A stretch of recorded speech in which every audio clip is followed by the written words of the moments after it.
Shalom, Israel. This is Sister Kana. And first and foremost, I want to give all glory and praise to AHAYAH, Bahashim Yashaya, Wadash. Okay. I am back. Praise AHAYAH. And I'm back with the part 2 of Let Me Put You Up on Game and how to navigate outside of Babylon. Um, So I'm sorry I had to make this in 2 parts, but what I will do is create one video and put all this information together. And that way, when people contact me, I will send out this video as a guide, to help people start to, prepare for what is needed, um, you know, and what they kind of can use as they come out of Babylon. Okay. Now, there's something that I want to talk about before I forget, because I always forget this very important part. When you're coming out of Babylon and you come into Jordan, but I'm going to speak for Jordan, but I'm sure this goes on in other countries as well.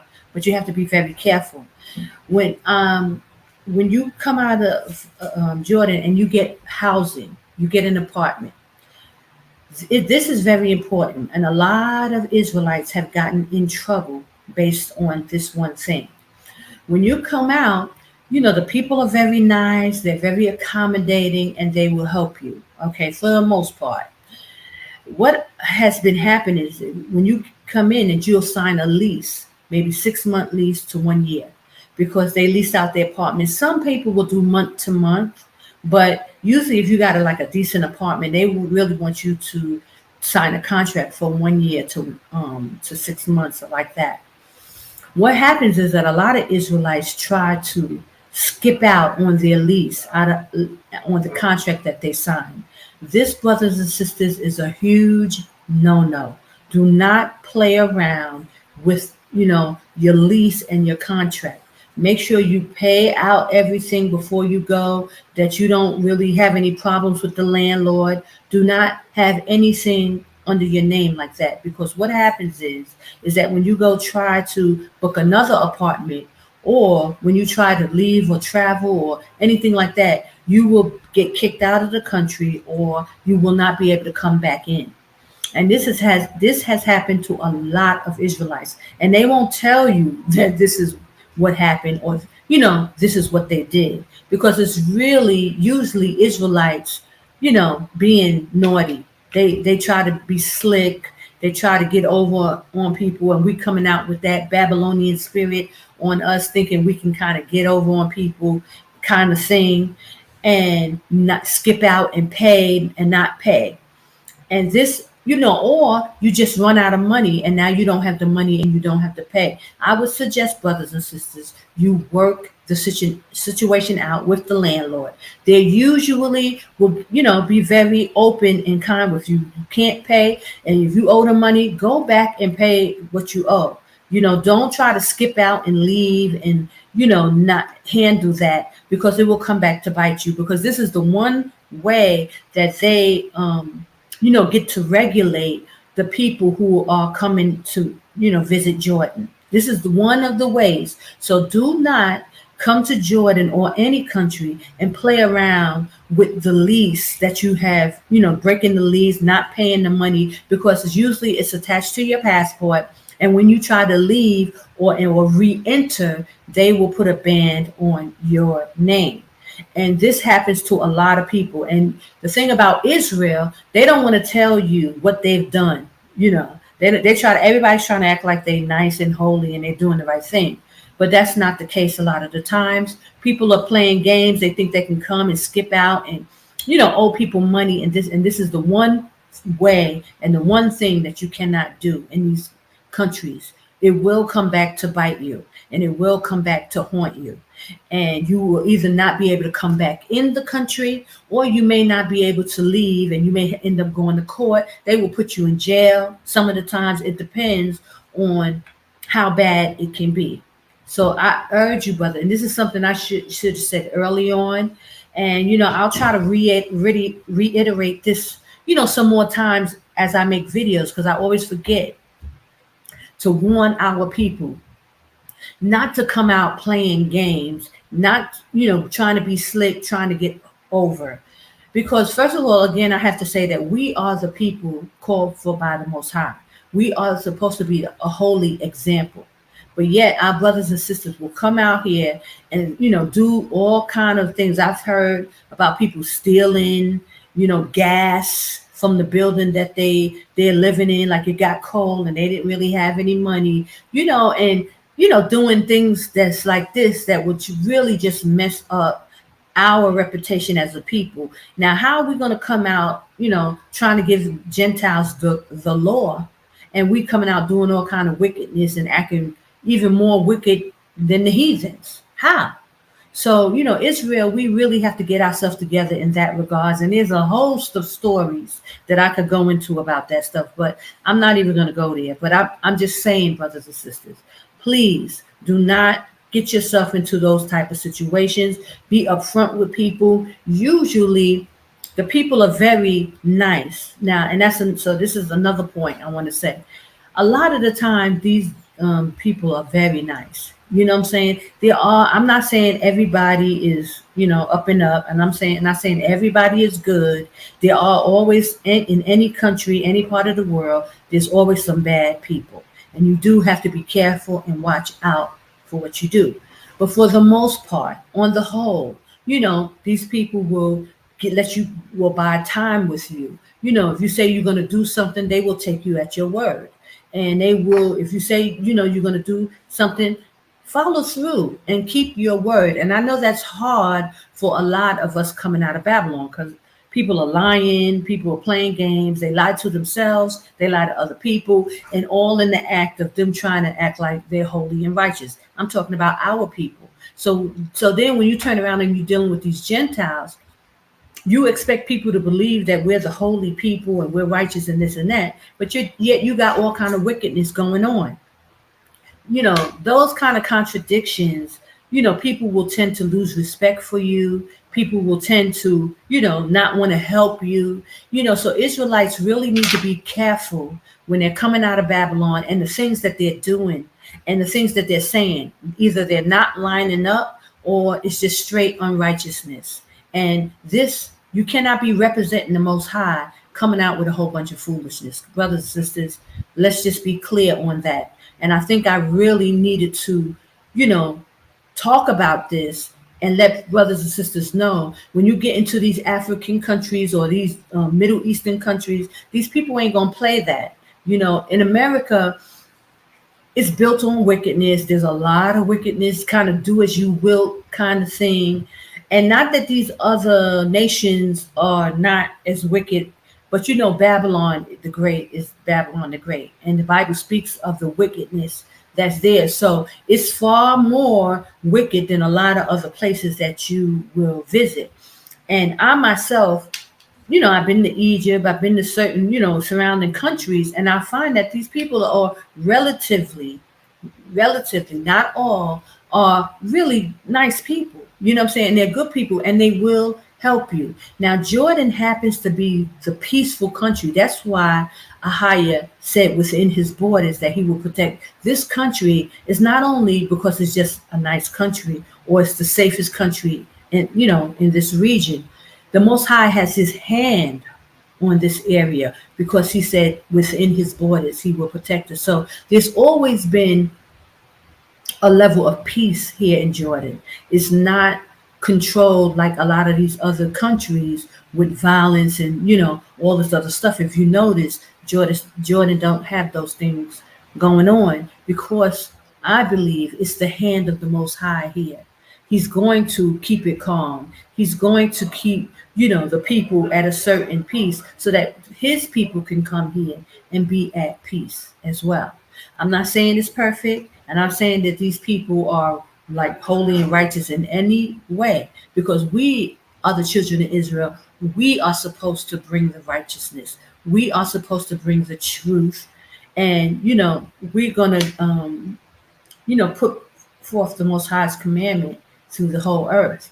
So that's more than any reason for us not to be coming out here playing games, stealing, lying, causing any kind of ruckus. We just cannot do that, brothers and sisters. And not only can we not do it because it's just not right, the Most High is not going to have it here. And that's also talking about any kind of sin. We have to put that sin that we've been used to doing in Babylon, little things that we've been getting away with in Babylon, we will not be able to get, away with it here. Now, right now, we're still under grace, but we know eventually we will have no grace when we get in that wilderness. And people will be, dropping like flies at a drop of the dime. Praise AHAYAH. Bahashim Yashaya. Shalom. Anai Yashaya Israel. Shalom. Let me see. He said, that's a message.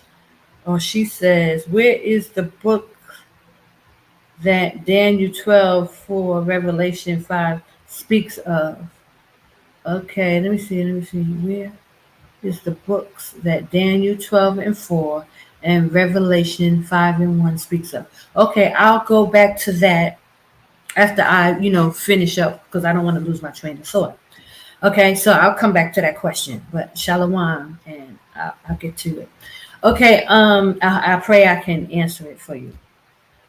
Okay, so I wanted to say that, I wanted to bring that out about housing and apartments, that once you sign a lease or, for an apartment, 3 months, 6 months, or whatever, stick to the lease, do whatever you need to do. And once you leave the apartment, make sure that you leave it in good standing. For one, because you're representing AHAYAH, or your AHAYAH, and you don't want to, give these people or Gentiles any reason to, look at us in a way that now when you try to come back and bring them the law, they cannot receive it, because you wasn't acting righteous and holy before, and now all of a sudden you want to talk about the law. Okay, so we have to be very careful of the example that we put forth in these other countries as we come out, because the scriptures say we are ensign. We are assigned to these people. A lot of these Muslims, they know a lot about our prophecies. They know who we are. So we're assigned to them. So we cannot come out with a mixed message, brothers and sisters. It's just not conducive, and the Most High is not bringing us out, for a bunch of nonsense and confusion. So I wanted to talk about, say that, and really reiterate it. Make sure you take care of your business. Now, a lot of people, they're coming out, they don't have money. There's a lot of issues. So that's why you should not get yourself into a situation that you cannot handle. Like, it don't make no sense to sign a year lease with anybody if you don't have money to cover for the year, or you don't have some kind of employment, you're not receiving money from the states. Now sometimes hardship happens where you had money coming in and then all of a sudden it stops. These things will happen, and brothers and sisters, I also have to say that we will be tried and tested in these kind of ways. I know I have. Like, I've, say didn't have any money, and now I'm wondering where money is going to come from. Now, you have to try to figure out, try to have other streams of income working so that you can, in case one thing falls through, you got something else, to cover, and things just happen. Or you may just be tested for a time. It happens to all of us, where you may not have no money and you don't know where your next meal is going to come from, because the Most High is testing Israel. He said he's sifting through Israel and trying to see who is here, really about him and willing to worship him. So I'm not going to sit here and say that things don't happen and your faith will not be tested. And it will come down to you making the right decisions. And which brings me to my next point. Hi, how are you? Yeah, I'm on the video talking. Here's Noah. Hi.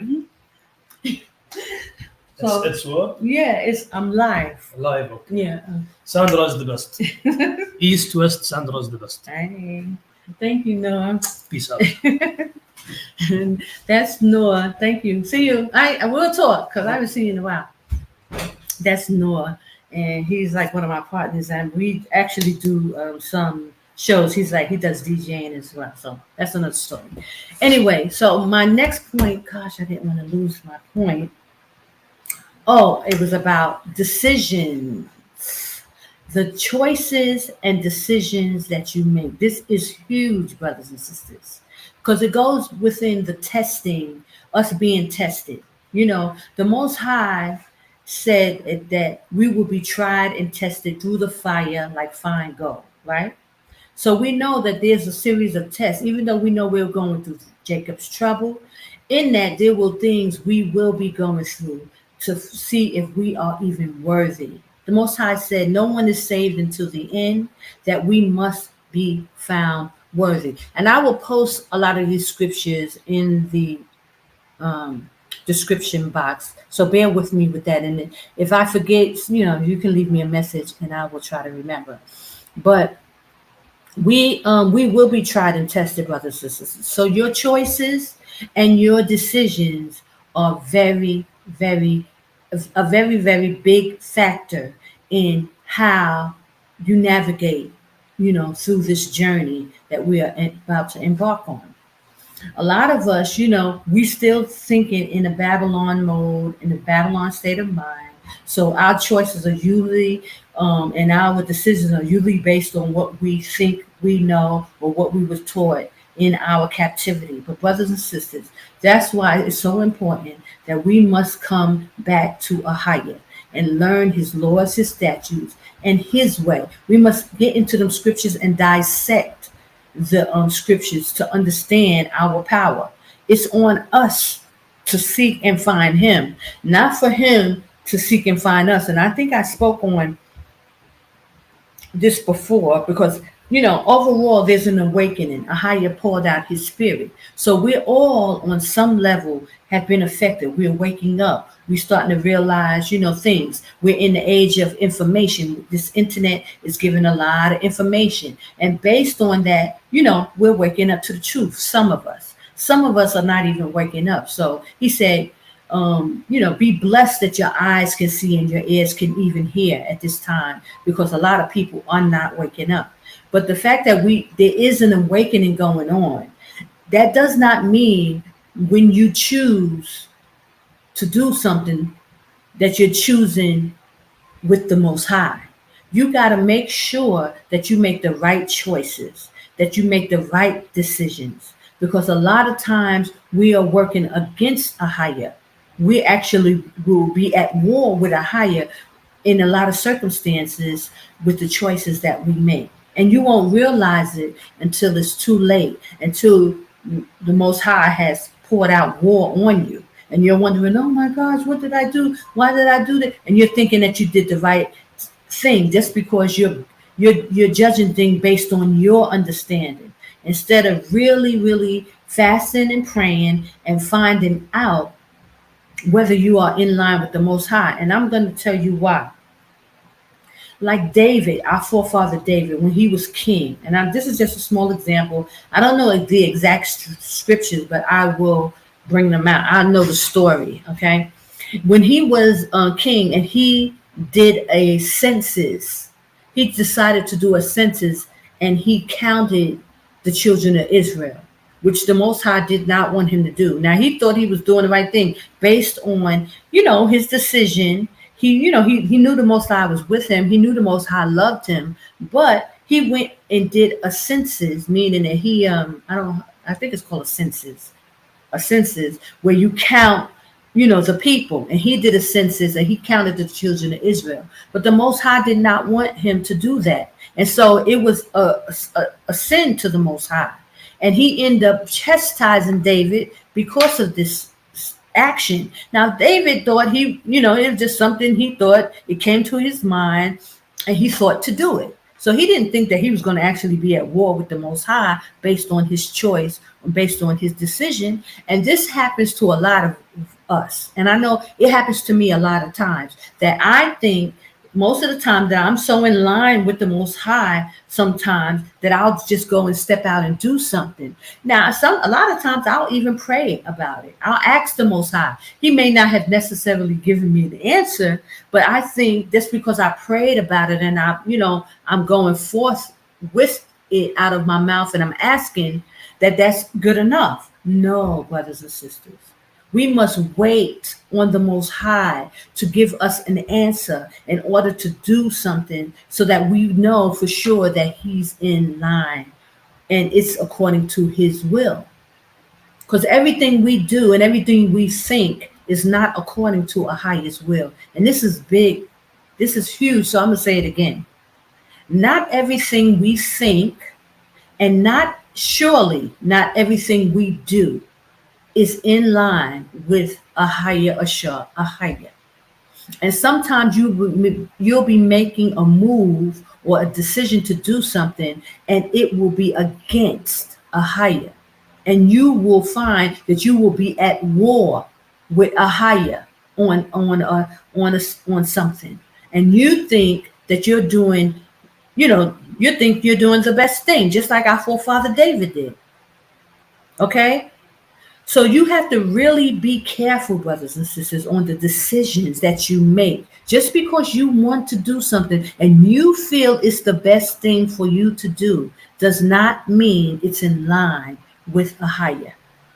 And in turn, you will be at war with AHAYAH on something. And you will see no blessings. Nothing good will be moving. And then you start to wonder and you only wonder if you're really paying attention to the Most High and know how He deals with you. Some people, they don't even really pay attention to what the Most High is doing and how He deals with them. So they don't even know when He's at war or when He's upset about something or not.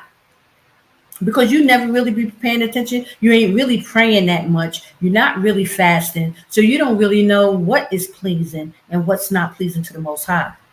Okay? So you don't even know when you're working against what the Most High is doing half of the time because you're really not paying that much attention until something detrimental happens. And now you at the point where, oh my gosh, something is wrong because you know that the Most High is not blessing you. You would not be in this situation had, if everything was going right. That's when you realize like, oh my gosh, something is wrong. But it's been too late. You done did what you had to do against him, and now you kindle the anger of AHAYAH. So I'm saying this to say that, brothers and sisters, your choices and your decisions are very important. You cannot keep making bad choices, bad decisions, and then expect you to be in line with the Most High. And another thing about that, your bad choices and bad decisions is, brothers and sisters be making bad choices, bad decisions, and then they want to come around other Hebrew Israelites. They want to be amongst brothers and sisters, knowing or really not knowing that the Most High is at war with this one person.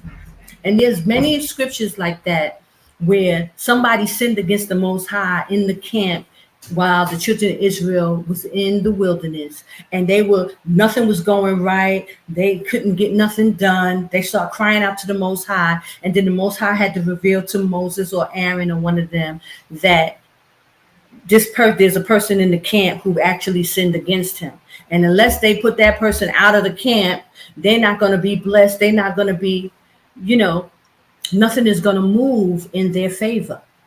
And trust me, brothers and sisters, this is actually what's going on amongst the children of Israel right now. And people don't even know it. Like they are so not in tune with AHAYAH that they don't realize that you're actually at war with the Most High and you don't even know it. Now that's really deep. And I didn't really mean to go into this, but this is so important. This is why Sister Connor is always on these videos talking about the holy days. Make sure the last day is a holy day and the first day is a holy day. Keep the holy days at the right time, because listen, if we don't keep those holy days at the right time, we're making a profane day a holy day and a holy day a profane day. So then we're not keeping the commandments, we're breaking the laws, and we're actually, working against the Most High. We're actually at war with him. And then people don't understand why nothing is going right. Nothing's going right. Again, I'll give you another example. Just like with us marrying outside of Israel, married to Gentiles. This is an abomination to AHAYAH. Nothing will go right with the children of Israel until we get this thing in order. And I don't care how much people feel like, oh, we got time. A lot of people just really don't understand how much we are at war with AHAYAH because of these laws that he put in place. Really, he put them in place for a reason, so that he can differentiate. The Most High put his laws and his judgments and his ordinances in place, so he, as our power, can differentiate who is his and who is not his.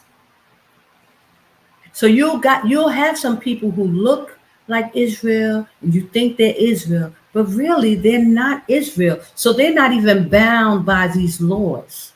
And another person will be looking at them thinking, well, okay, well, they're doing it, so they seem to be okay. But they don't even understand that this person is not in the covenant. They know who their father is, or they know that they're not in the covenant, but they look black. They look like they're of the 12 tribes, but they're wondering why this person, they're doing whatever they want to do. And you sitting back as an Israelite following them in their wickedness and don't even understand that you are at war with AHAYAH.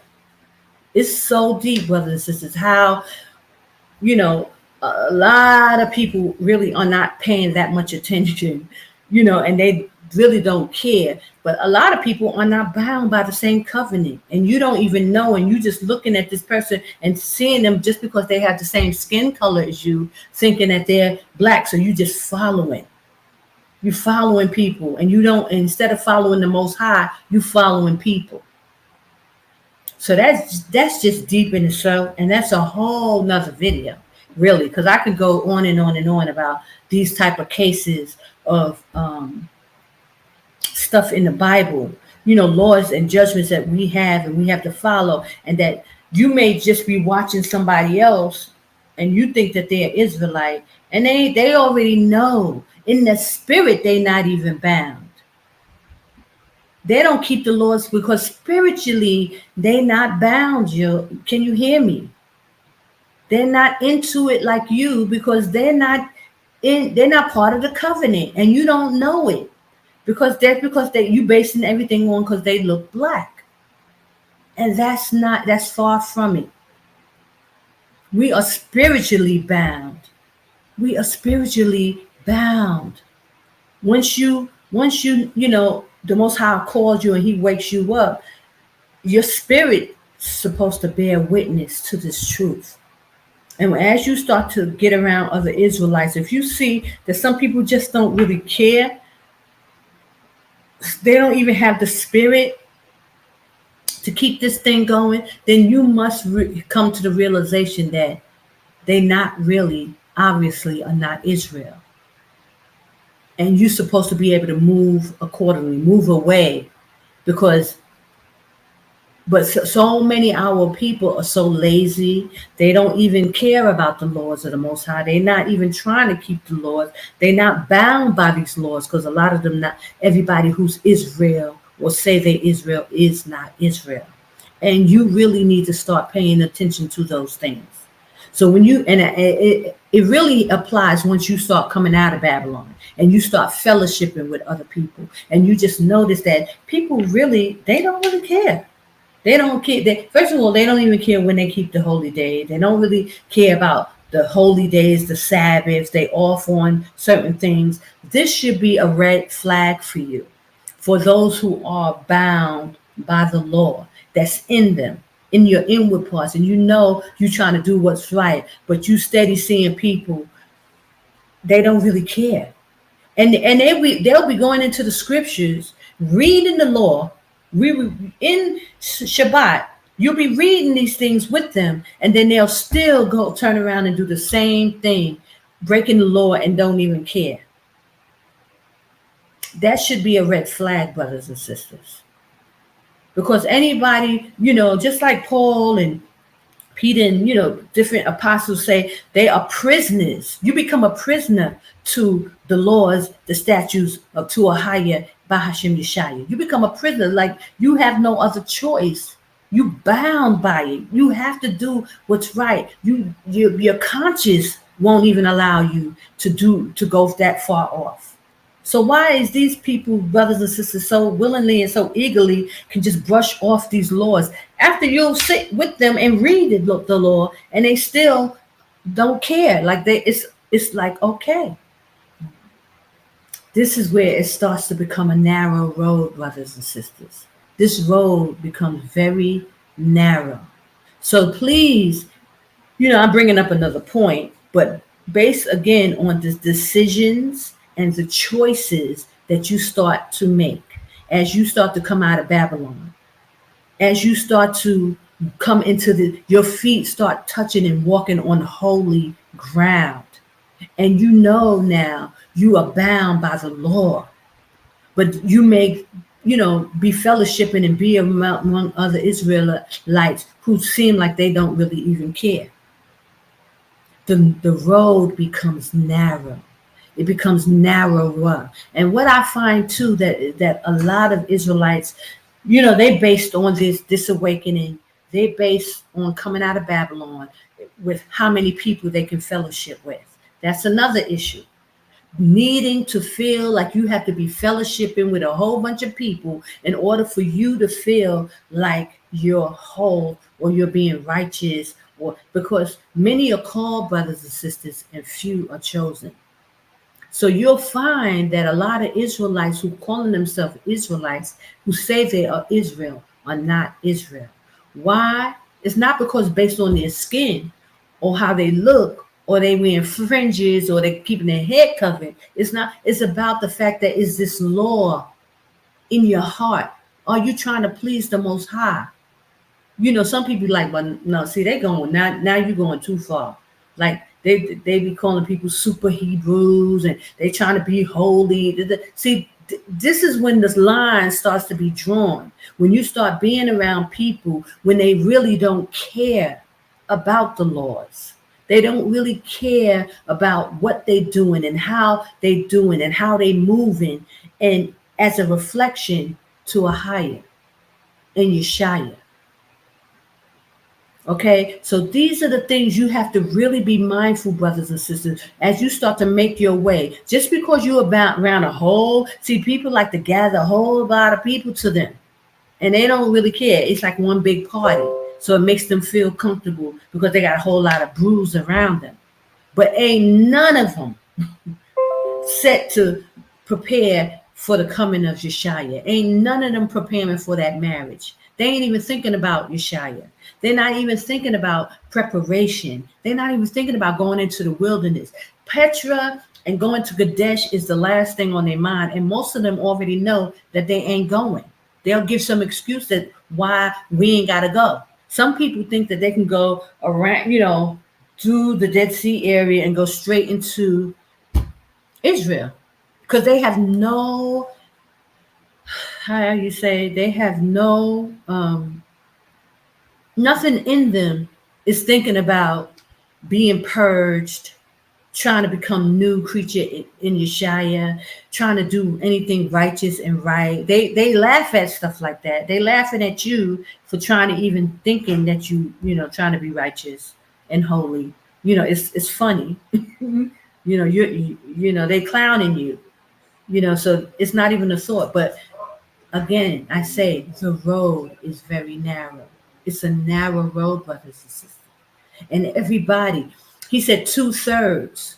So that means out of three people, every three people, only one person is going to make it in. Now, that's when it starts to get real serious, because you may be in a group of 10 people and you're all the Israelites and everybody call themselves coming out of Babylon, right? But only one out of 3. So that means that 10 people, only 3 or 4 will make it through. And that's every 10.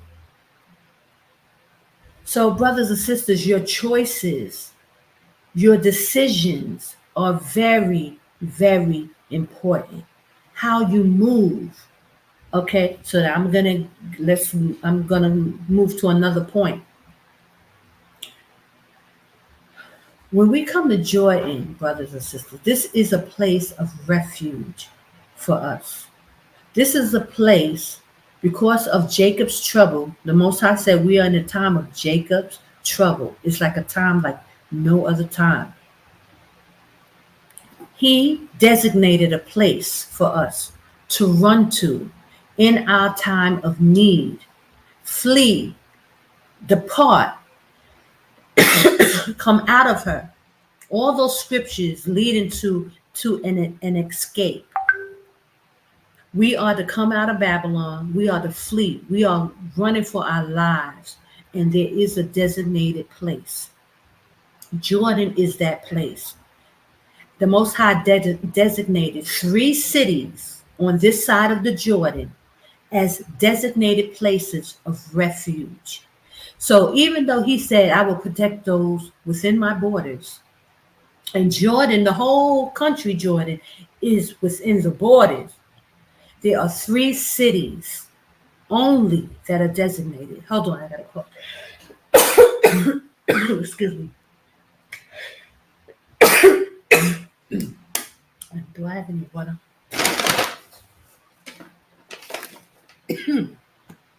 I'm choking to death. Hold on. Excuse me, guys. Let me put this on hold. Hold on.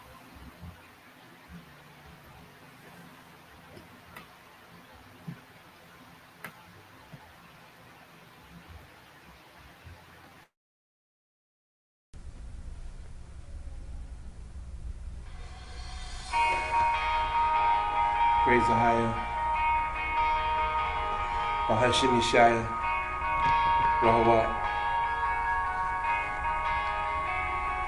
Lost are saved, find their way at the sound of your great name. All condemned, feel no shame at the sound of your great name. Every fear has no place at the sound of your great name. Enemy,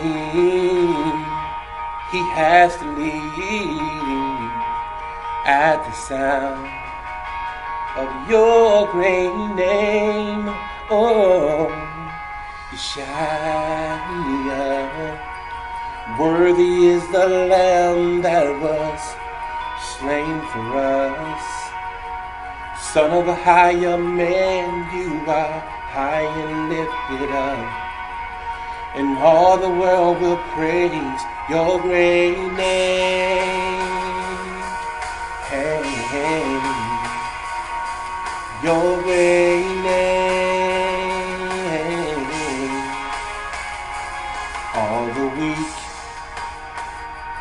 find their strength at the sound of your great name. Hungry souls receive grace at the sound of your great name. The fatherless, they find rest at the sound of your great name. And the sick and dead are raised at the sound of your great name. Oh, Yashaya.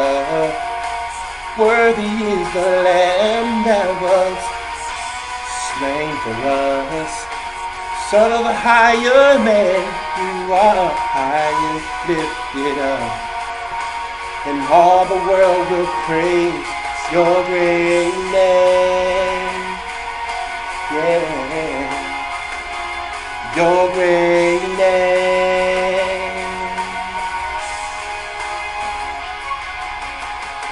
Redeemer, my healer, Lord Almighty, my Savior, defender, you are my King. Redeemer, my healer, Lord Almighty, my Savior, defender, you are my King. Yashaya, worthy is the Lamb that was slain for us. Son of a higher man, you are high and lifted up, and all the world will praise your great name. Hey, your great name. Hey.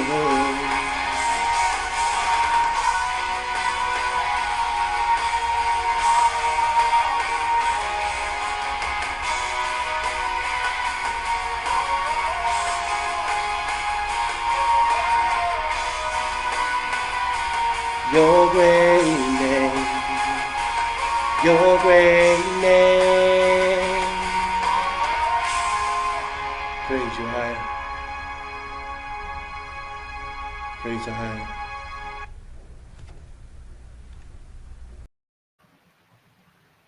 Praise AHAYAH, Yashaya. I love that song.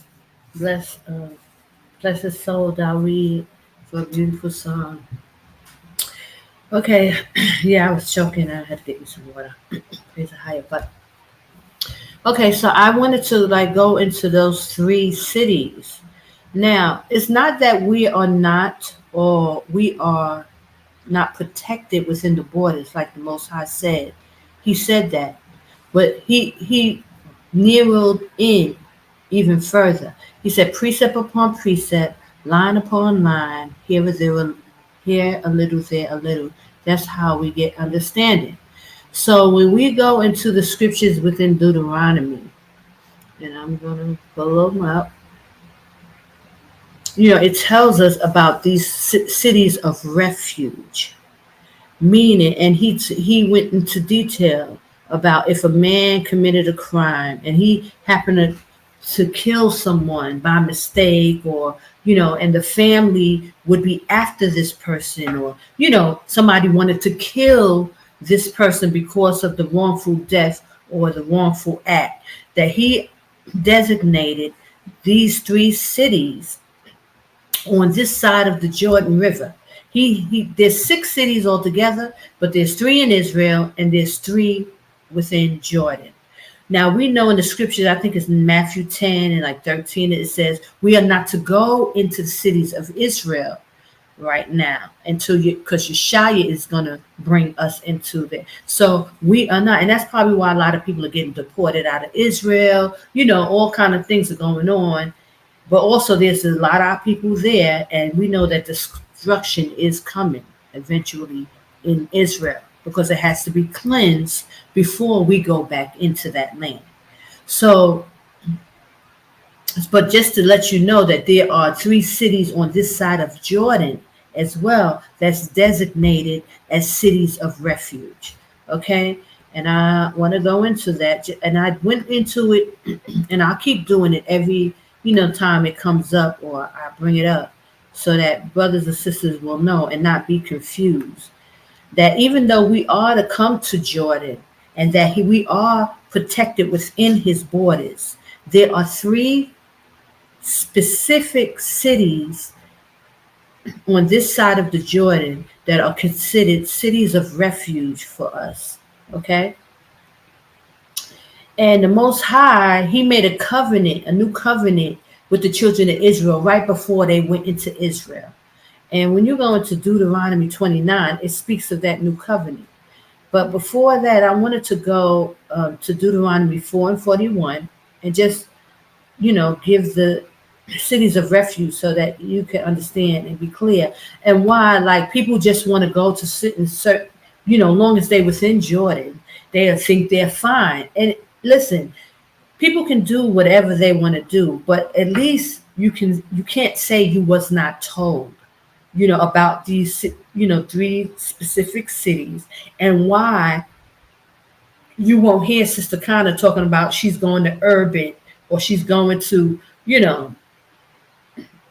city outside of, if I'm in Amman, or if I'm in, Kadesh or whatever. Because I understand in the scriptures, it tells us that there are three cities of refuge that the children of Israel, will be protected in this time. He told Moses in that time when he was giving the law to the children of Israel, and also after that. So that covers us as well in this time as well. And matter of fact, Brother Daweed is the brother who pointed out these scriptures to me. He actually gave me these scriptures. It was like some years ago. It was like 5 years ago or so. But, I just played his song. So that was just, I brought that up. Yeah, Daweed is the one who brought these scriptures out to me and, gave me that understanding. I praise AHAYAH, and AHAYAH bless his soul, So when you go to Deuteronomy 4:41, it says, then Moses severed 3 cities on this side Jordan towards the sun rising, that the slayer might flee thither, which should kill his neighbor unawares, and hated him not in times past, and that fleeing unto one of these cities he might live. So it's a place where if you committed any kind of crime and you did something, and maybe you did it unawares, you didn't mean to, commit the crime, or you didn't mean to hurt anyone, this is why these 3 cities were created. Now I want to give it to modern day brothers and sisters. We are fleeing, and this is a time of Jacob's trouble. And although we know we haven't done anything, like we haven't committed any murder, we are fleeing for our lives at this time. And this is a very, dangerous time for Israel. The Most High has given us a place of refuge. This is a place of refuge that we can flee to in times of trouble, when someone is, trying to take our life. And that's what this was for. Okay, so even though he's specifically saying, like, if you committed a murder unawares, or you hit somebody in the head, or you threw a rock off a building and it ended up hitting somebody and you killed this person, and now the family, or they want to stone you or kill you because of the death, you can run into a place and not be harmed. He's going to cover this area, and these people are not to harm you. There will be judges, or whoever would,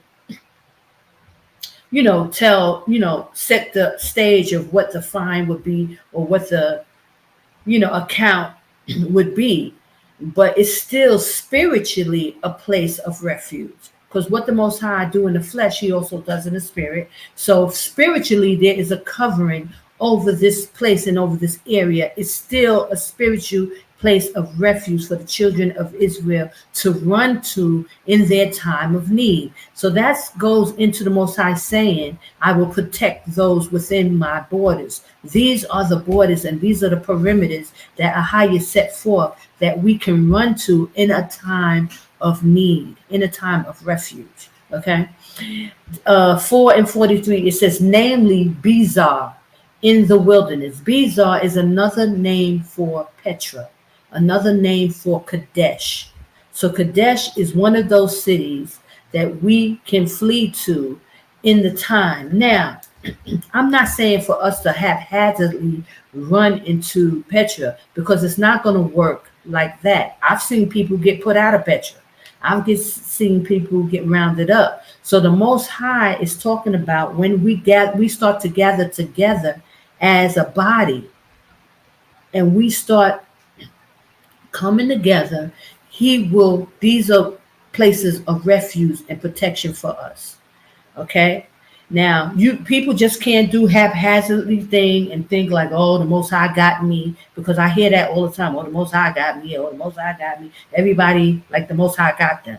But meanwhile, people are getting deported and people will be put out because, first of all, they're not in line with the Most High. You, first of all, you must know to keep the laws, statutes, commandments. You must know to call on the right name. You must keep the holy days according to the Most High's saying. All that stuff is a factor in this. This is why AHAYAH first gave Moses the law. He gave his name. He gave his statutes. He gave his ordinances. He gave everything to the children of Israel, so that way, when they was in this predicament, they will be covered.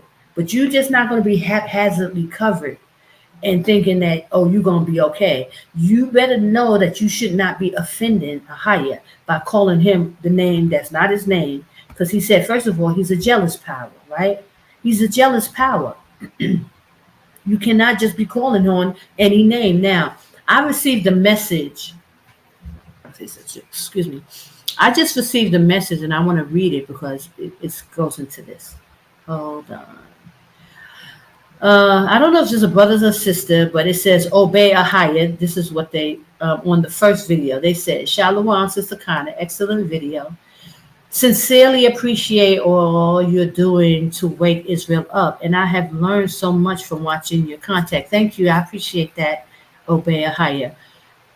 Content. I agree. We have to come together as a nation. But how can we come together when we can't agree on the details of our doctrine? You've said it yourself that you won't associate with people who don't resonate with the GOCC doctrine. Okay, let me respond to that. Now, yeah, I have said that. It's come to the point where I have to say that. The Most High, like, I can't say this for everybody. I can only speak for what happened to me and how the Most High dealt with me. So I'm going to say this. Before I left America, brothers and sisters, I told you that I was prophesied to, and I was told that I would take a trip. This trip that I'm on, the Most High already told me that I would take it. He told me a lot of things that would happen in the trip, and he kind of told me what to do. One of the things he told me to do was I must worship him. He was very clear on that. You must worship me. He told me a lot of things, but he said, you must worship me. So at first, at the time, I thought I was worshiping worshiping AHAYAH, the Most High. I thought I was already doing that. I was calling on the J name. I was keeping the, the pagan holidays, but that was my truth, and that's what I thought. It wasn't until after I left Babylon and the Most High, I told you, I ended up running across a GOCC video when I was in Israel. But even before that, he had sent me to a church, and I learned about his holy days, and not just like the Passover. That's when I learned about the Feast of Tabernacles, the blowing of the trumpets, and the Day of Atonement, which I find now is very important to the Most High. The 7th month holy days are it's a very holy month. It's double Shabbats in it. It's like most of the month is holy. So, and we already know how important this, the Passover is. Yashaya's, right, the rising of Yashaya, his death, and all that, us coming back to the Most High because our King was sacrificed. So I didn't know none of these things until the Most High started to show these things. And it all culminates to, you must worship me. That's what he meant. Like at first, I didn't even understand that, but now I get it.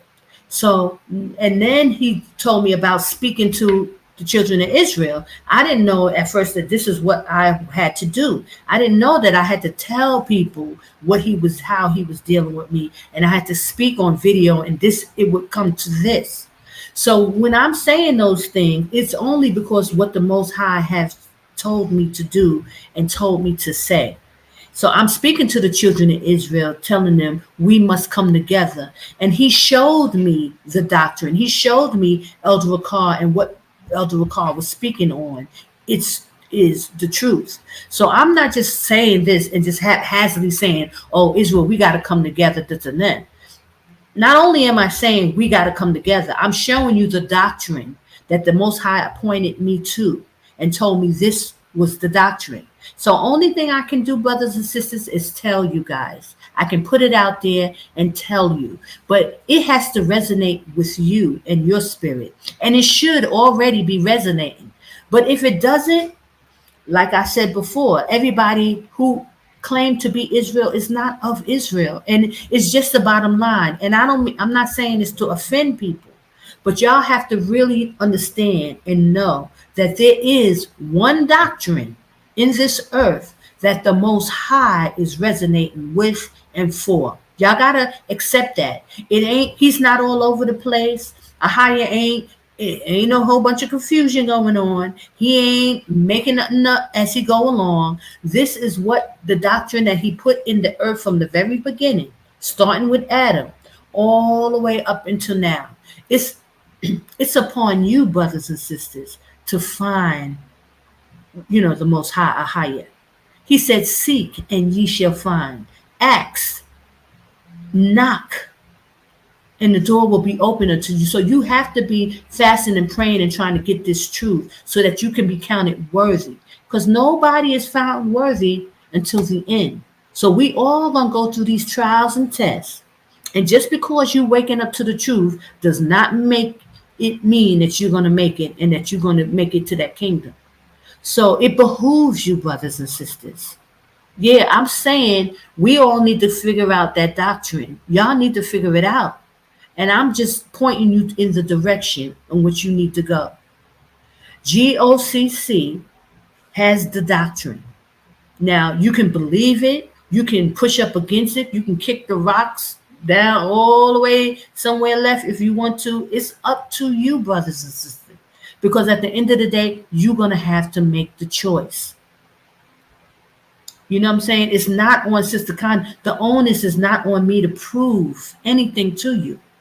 I just need to tell you. I need to speak it. I need to speak it. And now that's what I'm doing.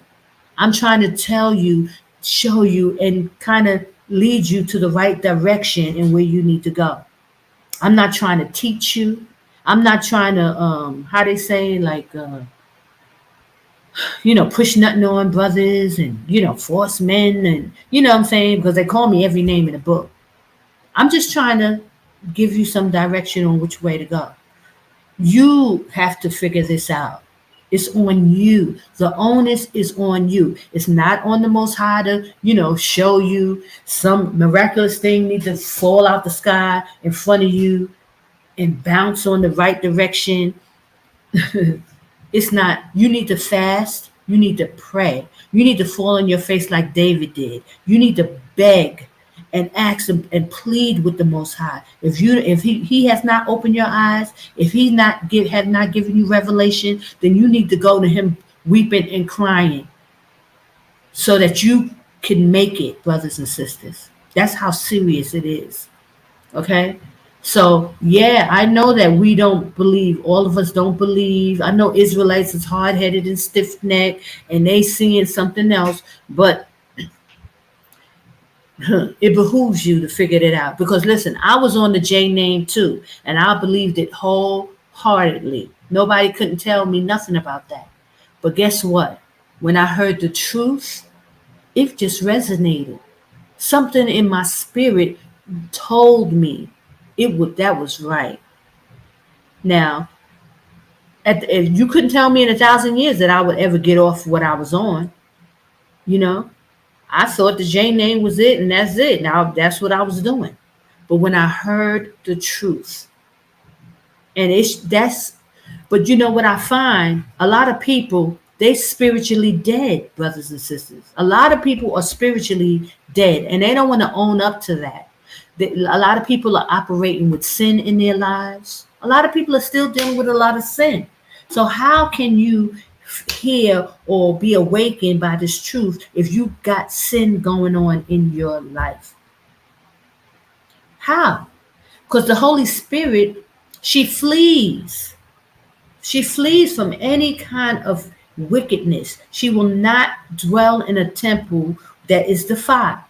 So if you got any kind of wickedness going on in you, stuff that you may not even know, right? You may think you operating fine, but for some reason, the Most High and the Holy Spirit is not revealing His secrets to you. That's an issue. Hold on. Okay, so I'll get to that question. Shalom, Akwaf Shoshana. Can you give us a heads up before the holy days? I have no one to fellowship with. Okay, I'll give you a link to my calendar, and you can check it out. You can start making your own calendar, and you kind of could keep in line like that. I would suggest that, brothers and sisters, not just to kind of go by my calendar too. You should know it, and this, I believe, will force us all. Like this, there's a scripture that says He will put His laws in our inward parts. I strongly believe how the Most High is going to do that, because most of His laws are based on His holy days. You cannot keep the commandments if you don't know His holy days, because it's not just the Saturday Sabbath. It's all His holy feast days, His ordinances and His judgments, right? So in order for you to know His feast days and His ordinances, you have to know those holy days when they fall, right? So that's how He's going to put it in our inward parts, because you're going to need to know that calendar. You need to figure out how it works. Just like I was showing you, like sometimes there's double Sabbaths. You need to know that. You need to know, when is a holy day and when is not a holy day. You need to know that we're supposed to kill the lamb on the Shabbat at even, right? And that immediately goes into the Feast of Unleavened Bread. See, these are ordinances and judgments and holy days that you have to know these things. That's how you're going to keep because everybody know the Saturday Sabbath. I mean, that's a no-brainer after a while. Once you become an Israelite, the Saturday Sabbath is a no-brainer. But when He starts talking about His statutes and His ordinances, His statutes, like we must marry within our tribes, that we should not be marrying Gentiles. Those are statutes that we should know that we need to keep. And these are laws and judgments that will come upon us if we don't keep these things. So you don't understand what I'm saying. So I will put the link, and I'll do that now. Praise AHAYAH, Bahashim Yashaya, Alicat, 2069. Praise AHAYAH. Good to see you as well. Thanks for coming. So I'll put the link in the, in this chat now, so that you can start paying attention. Now, brothers and sisters, I just got to add this in there. Sometimes, I'm a little late, changing the calendar, whatever, but I do post all the calendars, so you can go to the next calendar and see what's coming.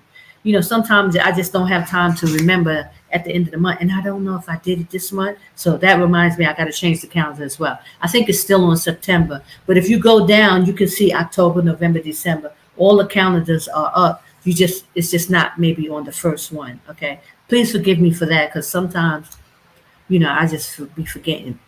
But again, I'm saying that these are His statutes, these are His judgments, these are His ordinances, and in order for you to understand that calendar and know, He's putting it in our inward parts without you even really know. So it's important to learn the calendar. It's very important. It should line up with Leviticus 23. It should line up with what the Passover is saying. But what I find is that a lot of people aren't reading, and they don't really know, that, on the 14th day, which is always falls on the Shabbat, it's a fixed time at even. So that means Saturday at sundown is when we're supposed to kill the lamb. This is a memorial that we are to keep forever.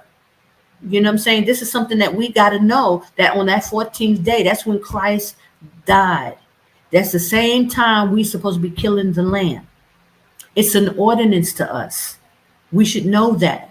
So now when you start going into these scriptures and you start reading this stuff, it has to line up. It makes sense. And soon as we kill that lamb at even, that's even starting that's the Feast of Unleavened Bread starts right then. And for 7 days, we're eating unleavened bread. Okay? Okay, so praise AHAYAH says, I kind of get, a little, into it, guys. I don't mean to. So please bear with me. Okay. I was gonna say, okay, give me a second so I won't forget. Let me post it in the chat so you can have that and you can start like really going into it and dissecting it because I told you pretty soon the calendar starts to line up with the Gregorian calendar. And now in all the like 14 years that I've been making a calendar, this has never happened. It's recently starting to, at the end of this year, I believe, moving forward, you'll notice that there's certain months that's starting to line up. And it's like the Most High is giving us a sign. He's starting to show you. Now, it just so happens that I've been paying attention ever since he showed me the calendar back. That was 14 years ago when I went to that church and he showed me those holy days. And then he just put it on my spirit to make a calendar. But I didn't even know the rules. I didn't know about the secrets of the time. I didn't know all these things had to come into play with the book of Enoch and the book of Jubilees, telling you that it's not just the moon. I didn't know all that stuff. And so over time, of studying and then getting the information from Elder Ricard, how that he broke all that stuff down.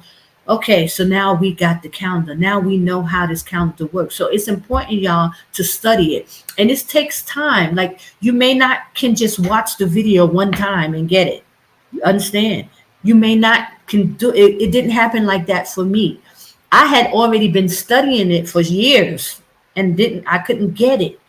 So that way, when Elder Ricard brought it out, it was like, oh, I understand. But I had already been studying for years.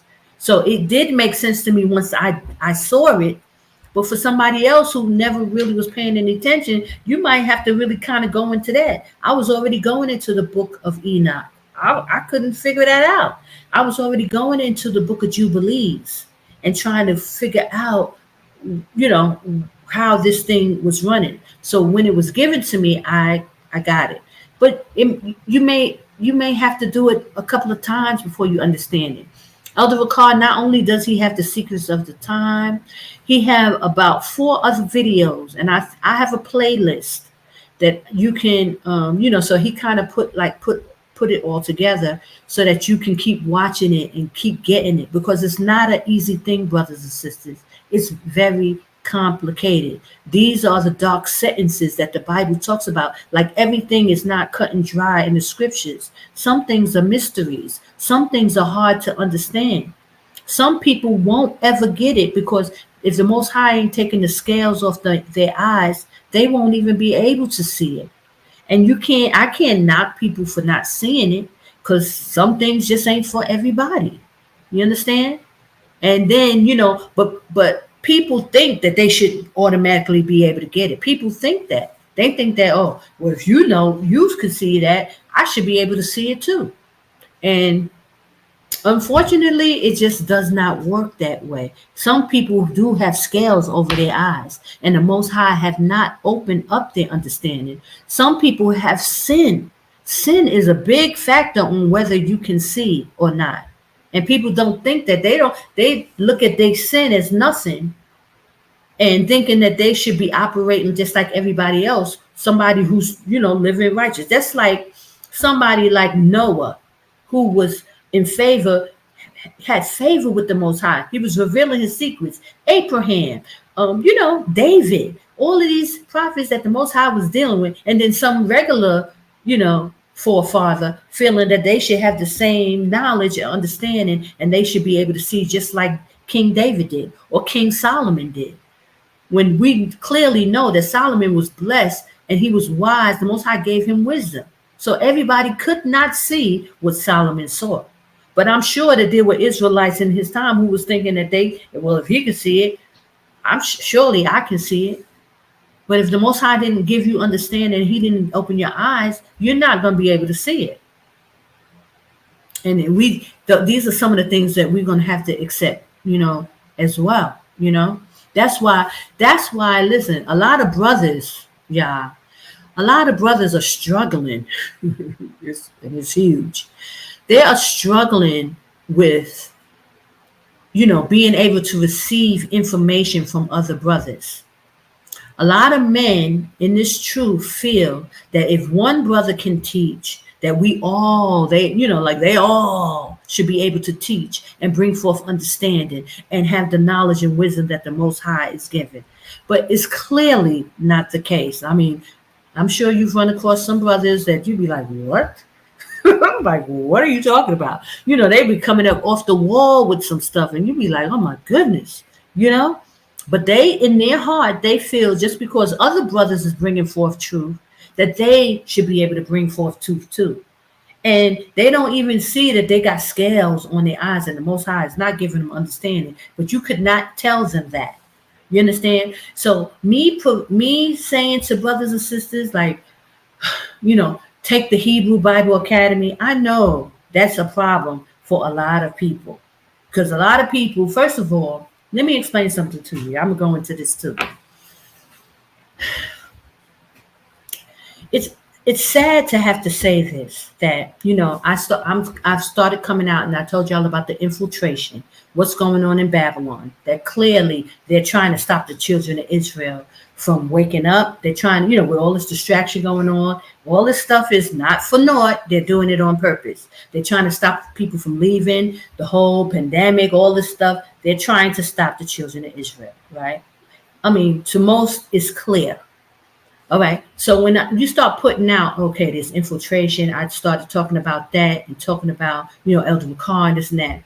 Instead of brothers, standing up and standing together and trying to like, okay, well, they're not going to take us all down. They're going to stand in their brother's stead. Again, I go into, are you your brother's keeper? Are you your sister's keeper? Kind of thing. Instead of brothers, being righteous men, and of course, standing in the stead for their brother, they kind of like, kick the brother, their brother to the curb and like, I ain't going to be down with that. They'll shun their brother and try to, either come teach a whole new doctrine, come up with a whole new understanding, like as if, that's going to make them righteous. So I'm saying to say that, brothers not even willing to stand up in the stead, even if they know that there's infiltration and we are in trouble, brothers and sisters. We're in war. There's a takedown going on of the children of Israel. And instead of brothers coming together, knowing that there's this truth and we must stand together, they scattered these brothers all over the place. There's not one real group of brothers outside of Babylon coming together to stand. So let alone brothers accepting the fact that, you're not a teacher and the Most High didn't give you, no understanding.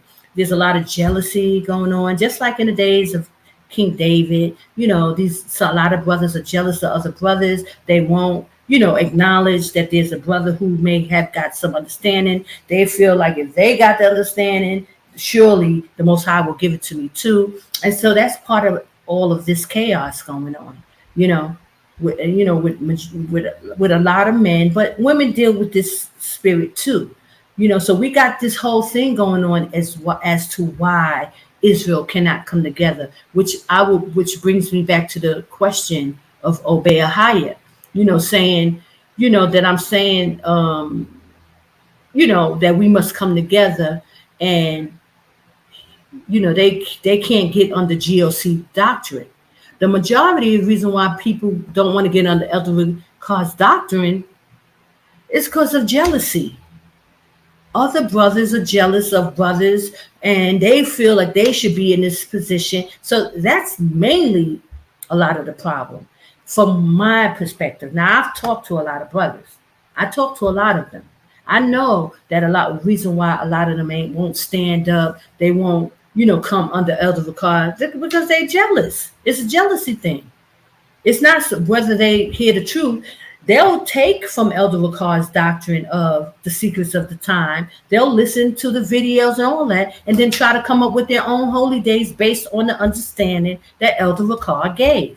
How wicked can you be? How wicked can you be?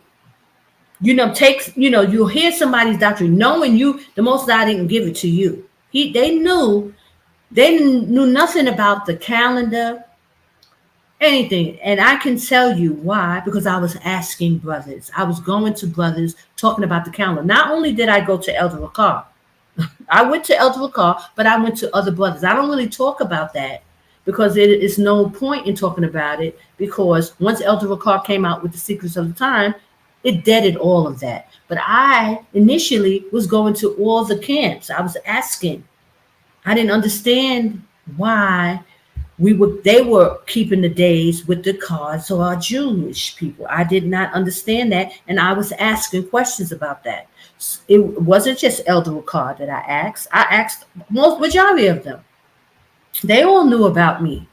So I'm saying that's why I can surely say that the issue is not so much that the understanding, that they don't agree with the understanding. A lot of it is jealousy. A lot of these brothers don't want to get under another brother's teaching. And a lot of them will take from the understanding that Elder Ricard came out with, because none of them was on it. None of them were talking about Enoch. None of them were talking about the Jubilee, Book of Jubilees. They all were against it. They were told the people, don't go into the Enoch. Don't go into these books.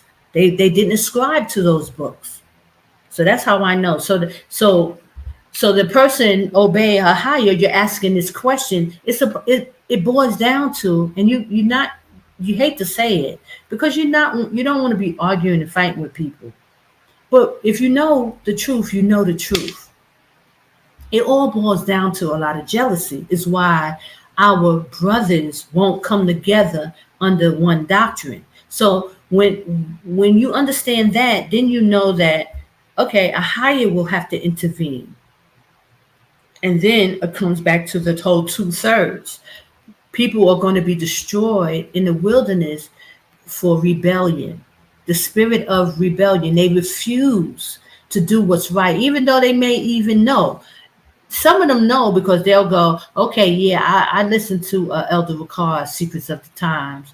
And now what they do, they go into Enoch and they go into Jubilees, but they still try to come up with their own holy days. So that right there, guys, is wickedness in itself. And you're taking from a teaching from somebody else, and now you're trying to apply it to something new that you brought forth. Guys, is that not wicked? It's wicked. You know? So that's a bit to answer your question, Obey AHAYAH. Okay, and I'll read the rest. You said Psalms 104:19 says, he appointed the moon for seasons. The sun knows his going down. Right. So that right there, let me stop you right there on that scripture. That shows right there in that scripture what Elder Ricard brought out is that the moon and the sun work together to bring forth the calendar. When you go into Enoch, he gives you in Enoch chapter 72, it gives you the cycle of the sun. And I think it's in Enoch 78, if I'm recalling correctly, it gives you the cycle of the moon. So it works together. So I'm just going to put that together and I'll keep going. Isn't that he's now they're asking a question. Isn't that confirmation that the solar Enoch calendar is flawed? I watched Elder Ricard's video on the calendar as you suggested.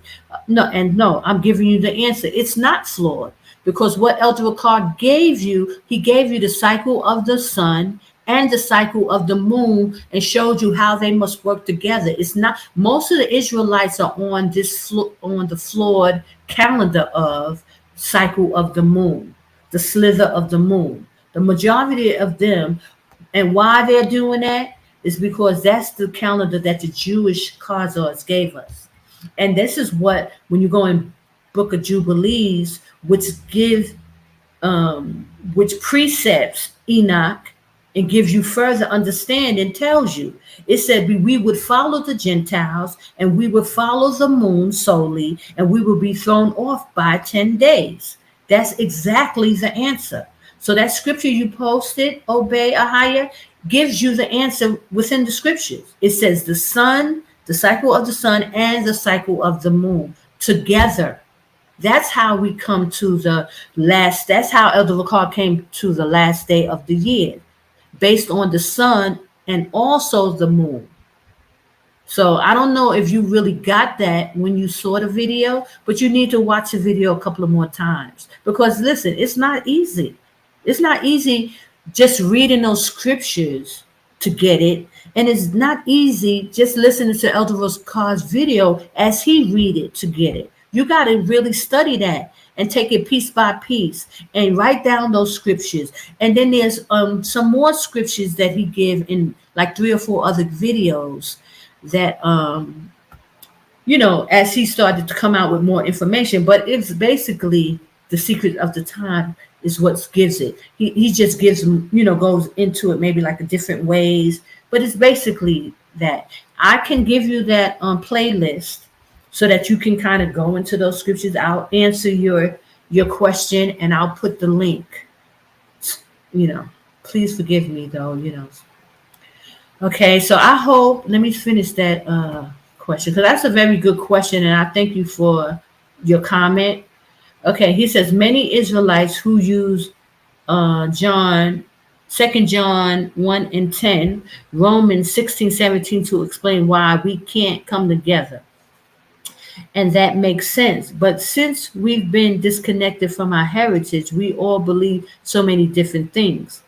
I guess I'm just living in a fairy tale because I want Israel to unite, even though we're not going to agree on every detail of the doctrine at the moment. But maybe as time nears for us to get to the wilderness, the Most High will start to give more of us the correct doctrine. And and it is happening. That is happening.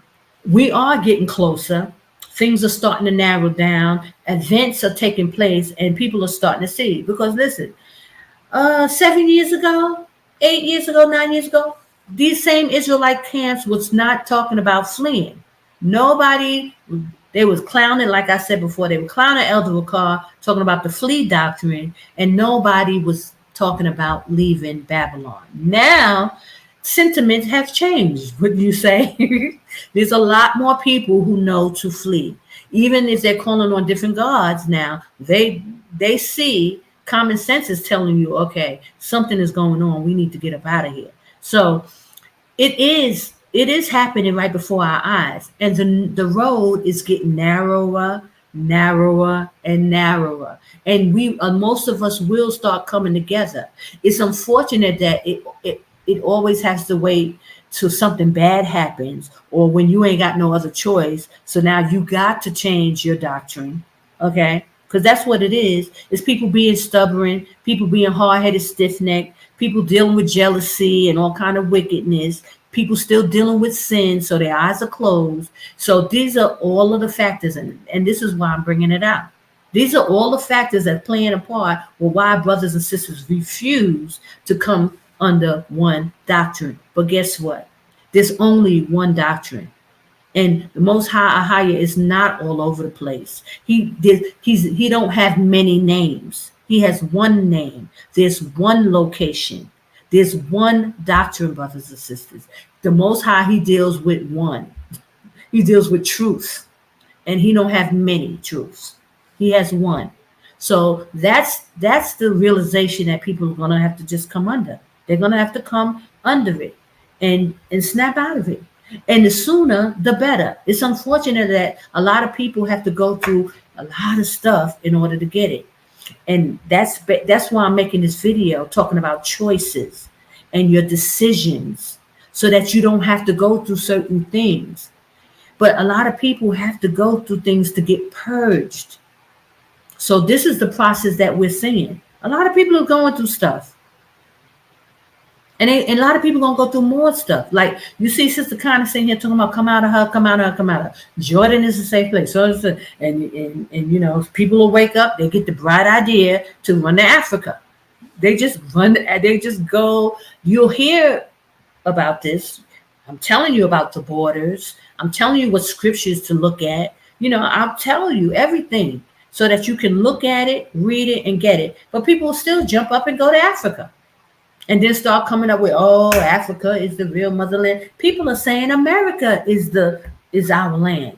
Like, They'll come up with anything just to not do what the Most High is calling them to do.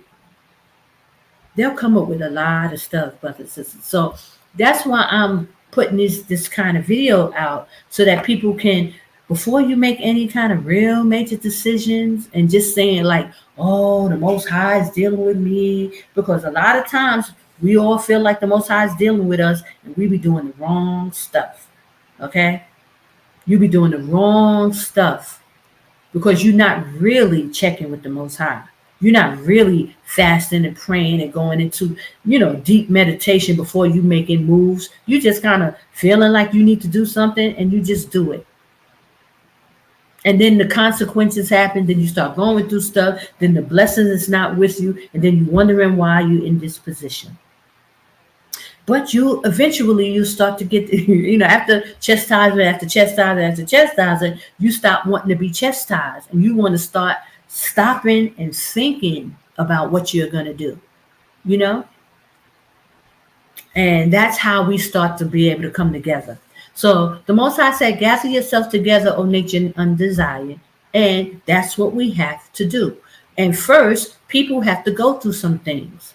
So this is why you got Sister Connie here talking about, okay, let's come together. Let's make a committee for the ones who can see.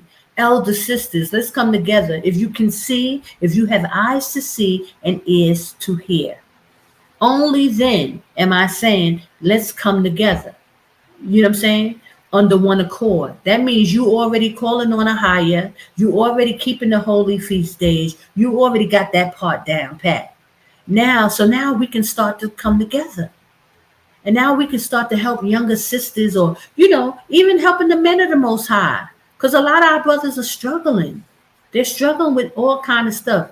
And, I want to talk about that as well. I want to talk about our brothers, what they're struggling with. Like, a lot of brothers are still dealing with, like, fornication, dealing with pornography, and dealing with all kind of sin.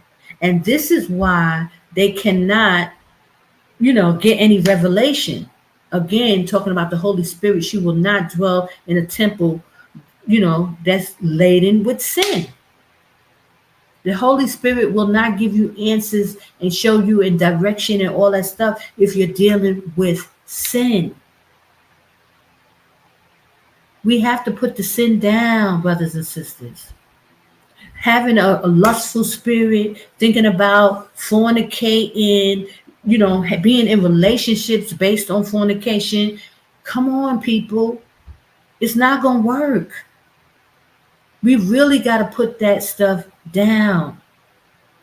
Brothers talking about multiple wives. I mean, come on. The fact that you even talking like that shows that you got an issue, with fornication. You're telling on yourself, really. Okay. And the sisters, if you don't understand that, if you can't see that in brothers, if they talking, having certain conversations about certain things, knowing that it's wickedness, knowing that it's sin, and you should not even be entertaining it, and you calling yourself a righteous daughter of Zion, but yet you entertaining certain things, and it ain't right. In your gut, it ain't right. Ain't nobody even got to tell you it ain't, it ain't right. But you're going to, in your mind, allowing these thoughts to fester. And before you know it, it's a talking point. And now it's a reality because you refuse to check yourself for your sinful, lustful nature. You got to put this down, sisters. It ain't right in your spirit. But you will talk yourself into some wickedness. You will talk yourself into some sin. And now, anybody who don't agree with you, you got a problem with this because you already, you don't visualize the whole thing in your mind. Now it's a part of you. Now the sin is in you. Now it's taken over you. And now it's just, all it has to do now is just play itself out. And this is it's an ongoing cycle. With our sisters and with the brothers. The fornication thing is heavy, y'all, and it's a strong battle, and especially Judah is having a big problem with fornication. But so is these other nations. Judah, Benjamin, Levi, a lot of these brothers is dealing with fornication heavy. And you entertaining it, you thinking about it, you falling right into the whole, that fiery pot. And the next thing that's it's going to do is lead you to sin. And now you cannot see or think, clearly. When fornication and lust is blinding you, you cannot see and think clearly. Sisters, because you can't even expect these brothers. I mean, we expect our brothers to be righteous and holy, but for some reason they seem to can't get there. But you as a woman, trying to call yourself holy and righteous, but yet you willing to lower your standards and do things that you're not supposed to do. You're not supposed to be entertaining. Shouldn't even be thinking about. It's a problem. And the Holy Spirit is not going to dwell with you. She's not going to lead you. She's not going to let you and guide you to the right decisions because you already let the sin into your members. It's in your mind. You're contemplating it. You're thinking about it. You're moving towards it, and you're going to do it. Okay? So I just wanted to kind of like talk about that a little bit. And that's something we really need to focus on a lot with our sisters, not falling into temptation of lust and fornication. You know what I'm saying? Especially when the Most High is calling you to do something or lead you to do something. You got to take control. You got to have self-control. You got to have temperance, sisters. You got to guard your ears and guard your eyes so that you are not falling into temptation to do things that you ain't supposed to be doing. And it's hard to talk to sisters once they got their head in that direction. You can't even talk to them. It's like they're making excuses. They come up, oh, I had a dream. Oh, the Most High told me. It becomes all this. All this sin will come and they'll start to put the Most High in it. When they want to do something, they will start to put the Most High in it. And it's one thing if the Most High told you to do something, but usually the outcome determines whether the Most High was in it or not. Because I've seen it happen to sisters. They end up back in Babylon crying talking about how these Israelite men ain't no good. And now you want to talk about the Israelite men, which we already know there's a problem. I'm not saying that. But I'm just saying, you knew that when you started going through this cycle, when you start going through the stuff, and you put it in your mind that this is what you needed to do, and the Most High was leading you to do it, and you know what I'm saying? While you was inching up to it, easing on down the road towards it, you already knew, and you decided, you made the decision to get involved with a fornication, lustful situation, and you wasn't supposed to do it. And now you want to talk about how bad the men are. Look, don't come to Sister Conner telling me about how bad the men are. When you wanted to go along and it was all good when you wanted to do it. And you come up with every excuse and now you the victim. Okay? Sister Conner don't want to hear it. And I know plenty of sisters. I done talked to a lot of them. Mostly all of them got the same story.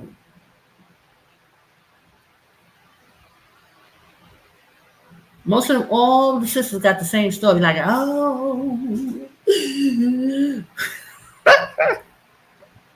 they so devastated. They were so righteous. They thought that he was this and he was that. And it was like, you knew he was lying to you the whole time. He just wanted to get what he wanted. And listen, let me just say this to you. If you are in Babylon and you see how these brothers are, and you see how they operate, and you see how they doing, and then you come out of Babylon and you hearing the same stuff, sisters, y'all know. If it sounds the same, if it bark like a dog, if it quack like a duck, It's a duck.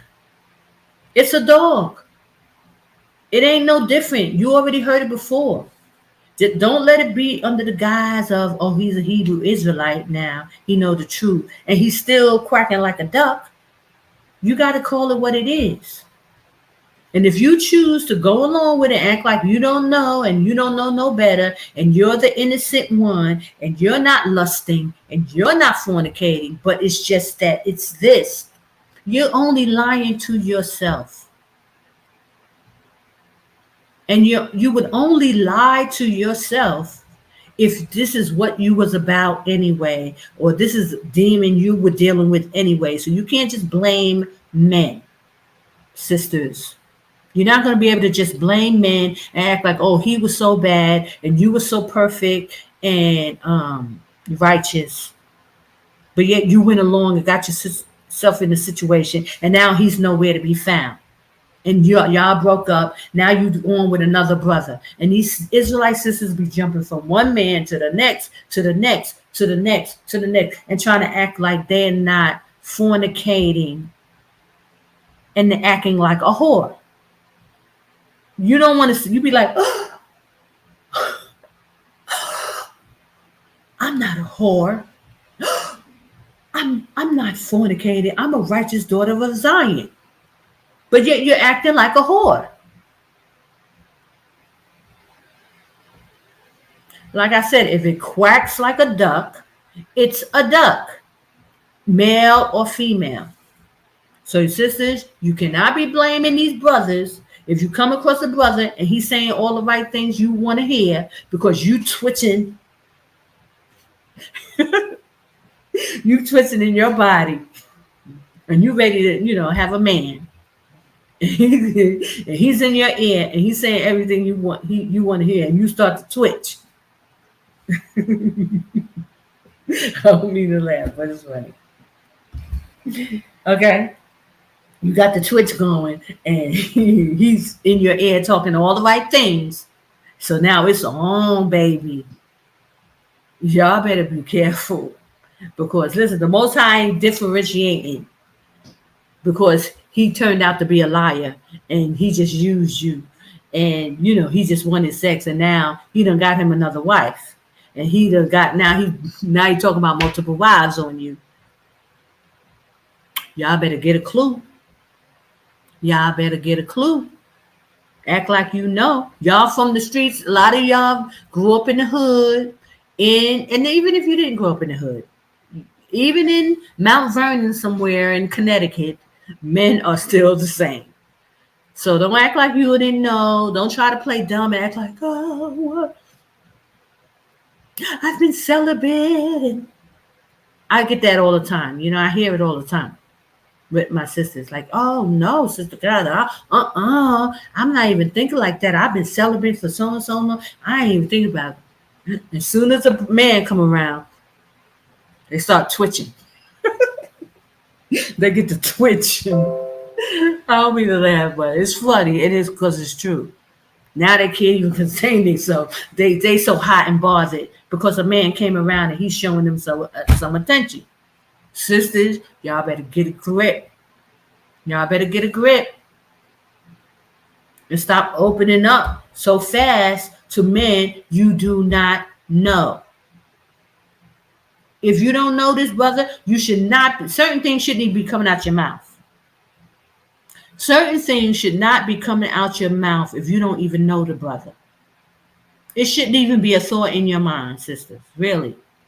And if it is a thought in your mind, then you need to find some stuff to do, because you obviously got too much time on your hand and there's some things you need to do. Even if you think you're busy and you're overwhelmed, obviously you don't got enough to do.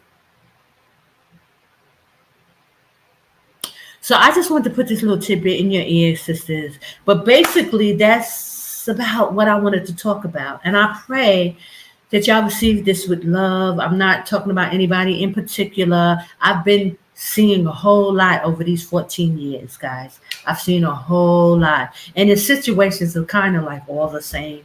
It's always the same, dialogue. It's always the same conversation. Basically, we've seen it all before in Babylon. It's the same now. It's because we know we're, in the truth. And we can have more, like dialogues like this. But, the daughters of Zion, we, sisters, we never want to take ownership for our part of the deal, the bad parts that go wrong. And we don't want to, own up to the fact that we had a part in it. You know what I'm saying? That we was kind of going along. We was happy, that the brother was interested. I mean, it's okay. It's natural for you to be happy that somebody's interested in you, that, checking you out. You may got 2 or 3 brothers calling, trying to, holler, and, they talking. But you better figure it out. You better weed through the nonsense real quick and don't choose wrongly. You better choose righteously. And that's, our choice will determine the outcome. Your choices, how you choose, will determine the outcome, sisters. So if you end up with a brother that he end up turning out to be a liar, now he's talking about multiple wives when he wasn't talking about that before. Obviously, you didn't take enough time to get to know the brother. And that's a major, major factor. You cannot be faulting these brothers for just out and out being dogs when you don't take the time to get to know them and figure out for your own self. Guard yourself. You should not just be opening up yourself to just anybody just because somebody comes along. You should value yourself more than that. Praise the AHAYAH, Yashaya. You're a daughter of Zion. So now you got to act like one. You got to conduct yourself like a woman and a righteous sister, and not just be entertaining anything, and not just let people say whatever they want to say to you. And it's okay. All right. Okay. Okay, guys. I don't know. Maybe it sounds like I'm fighting in here. So I'm talking but I just really want y'all to get in. I get excited about stuff like this. So I hope I'm not offending anyone. Sisters, I love you and I want the best for you. And although I believe that our brothers are kings, and I'm sure it's a wonderful feeling to have a king interested and wanting to marry you and wanting to, be with you and concerned about you and checking on you. It's a wonderful feeling, sisters. But still, guard your hearts, guard your soul, guard yourself. Don't be giving up yourself. And especially now, let me just tell you, being in a Muslim country and seeing how covered, seeing how protected these women are. Not only because they live in the household with their father, and the man has to go to their father or their brothers.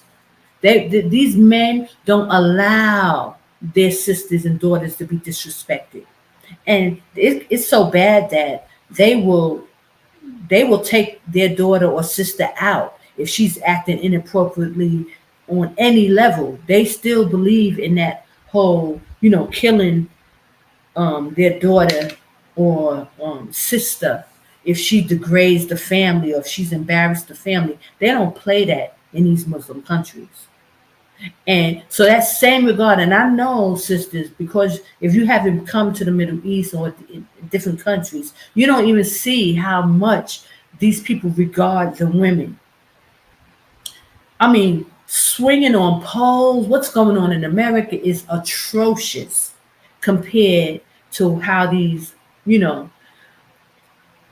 people, the picture they paint. Now, I know that there's a whole lot of stuff going on behind the scenes. I'm not talking about that. But there are people getting killed. These women are getting killed because if they disrespect their family and they don't do right in for their family's name, then you cannot. They will take you out.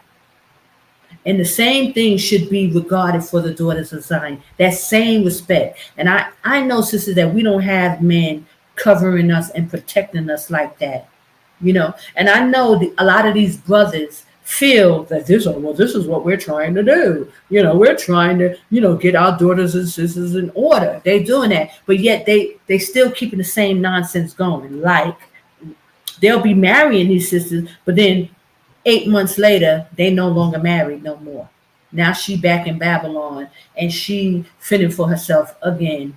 So they will use you, take advantage of you under the guise of this truth, under being awakened, under being a Hebrew Israelite. They will take advantage of you and throw you to the curb if you don't know how to protect yourself, sisters. That's why you should not be considering opening your legs and opening up yourself for anybody just on blah blah blah blah blah blah blah, just on some talk.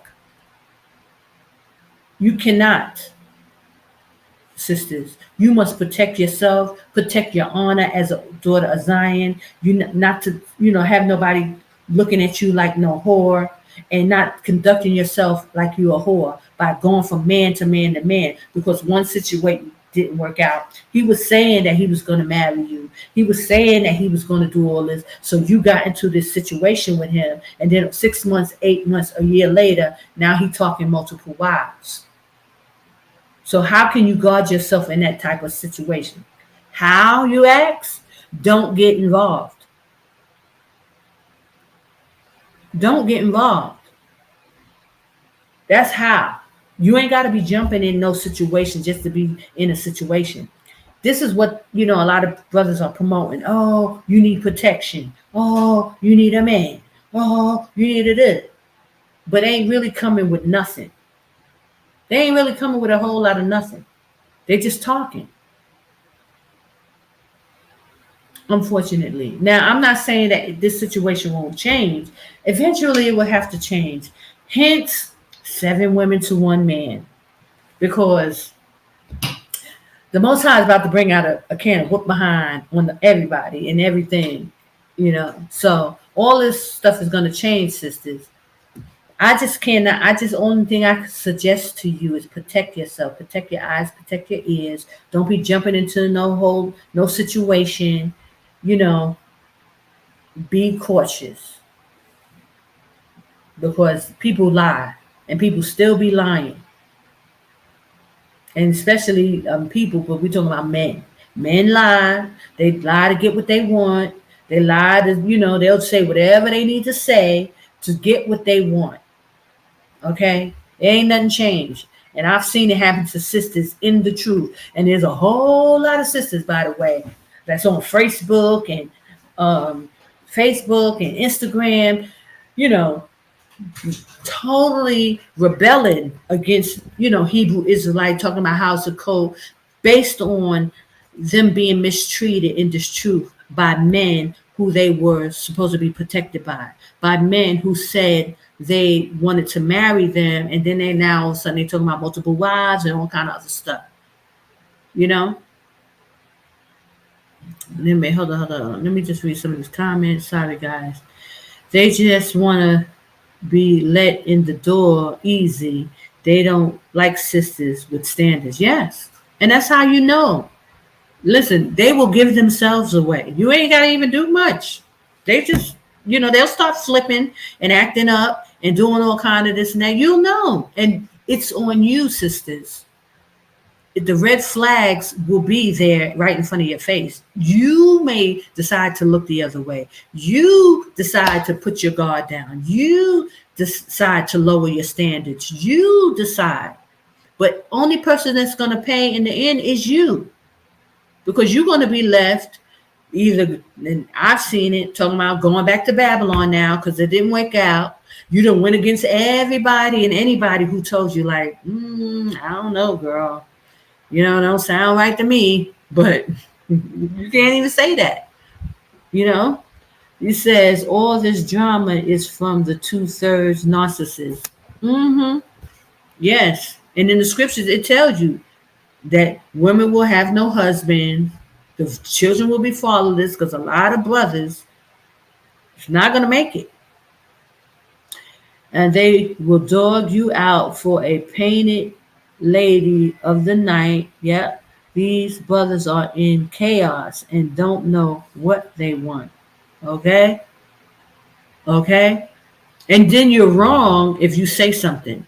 Like you can't even say, you try to like help your sisters or say nothing. These brothers be really mad because they don't want you to say nothing because they really want to do exactly what they do, and they don't want nobody saying nothing. That's why they don't want to check each other. That's why they don't want to say chastise each other. They don't want to correct each other because they know they got to fight. Because these brothers ain't having being corrected. You can't tell them nothing. You know what I'm saying? Especially about what they doing with their wife or their girlfriend, or you can't say nothing. You will be enemy number one. Let me see. And they don't want nobody to check them. Yes. Shalom, Sister Kayana. Yeah, exactly. It will be a problem. You got a problem. And listen, I know firsthand because these brothers, boy, they've been at war with Sister Kana just for these kind of things. Like you can't tell nobody nothing. You can't say nothing because they make videos about me. Oh, I'm this. I'm Jezebel. I'm this. She this. She that. Listen, I'll be all that. Praise AHAYAH, Bahashim Yashaya. Get them laws, statutes, and commandments right. Okay, how about let's start with that. Let's get these laws and statutes right. Let me say a lot of these women are getting mistreated in these camps, and they might as well leave them. Yep, there is no husband in these places. Listen, and you can't say it's like it's a catch-22. You can't even say nothing. They be ready to body slam you. You understand? They be ready to body slam. So I don't know what y'all gonna do, sisters. I'm just telling y'all. That's a whole nother thing. And I didn't want to make this about sisters talking against men or nothing like that. But it's an issue. Sis daughters of Zion are coming out. Men are, talking and proposing and, hooking up and getting married. And then they leaving you by yourself. Now you're talking to the next one. And then here comes another one. And before you know, you done married 4 or 5 different men. You're a whore, according to the Bible. And it's a sin. You know what I'm saying? So the only way you can avoid all that, man, is stop. Just stop, sisters. Stop. Just stop. Okay?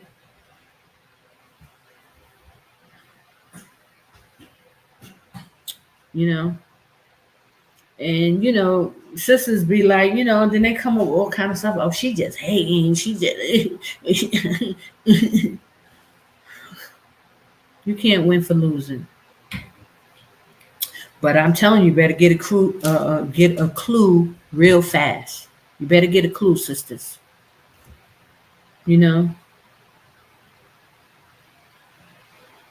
Yeah, I know. You can't tell the daughters of Zion that the pickings is scarce.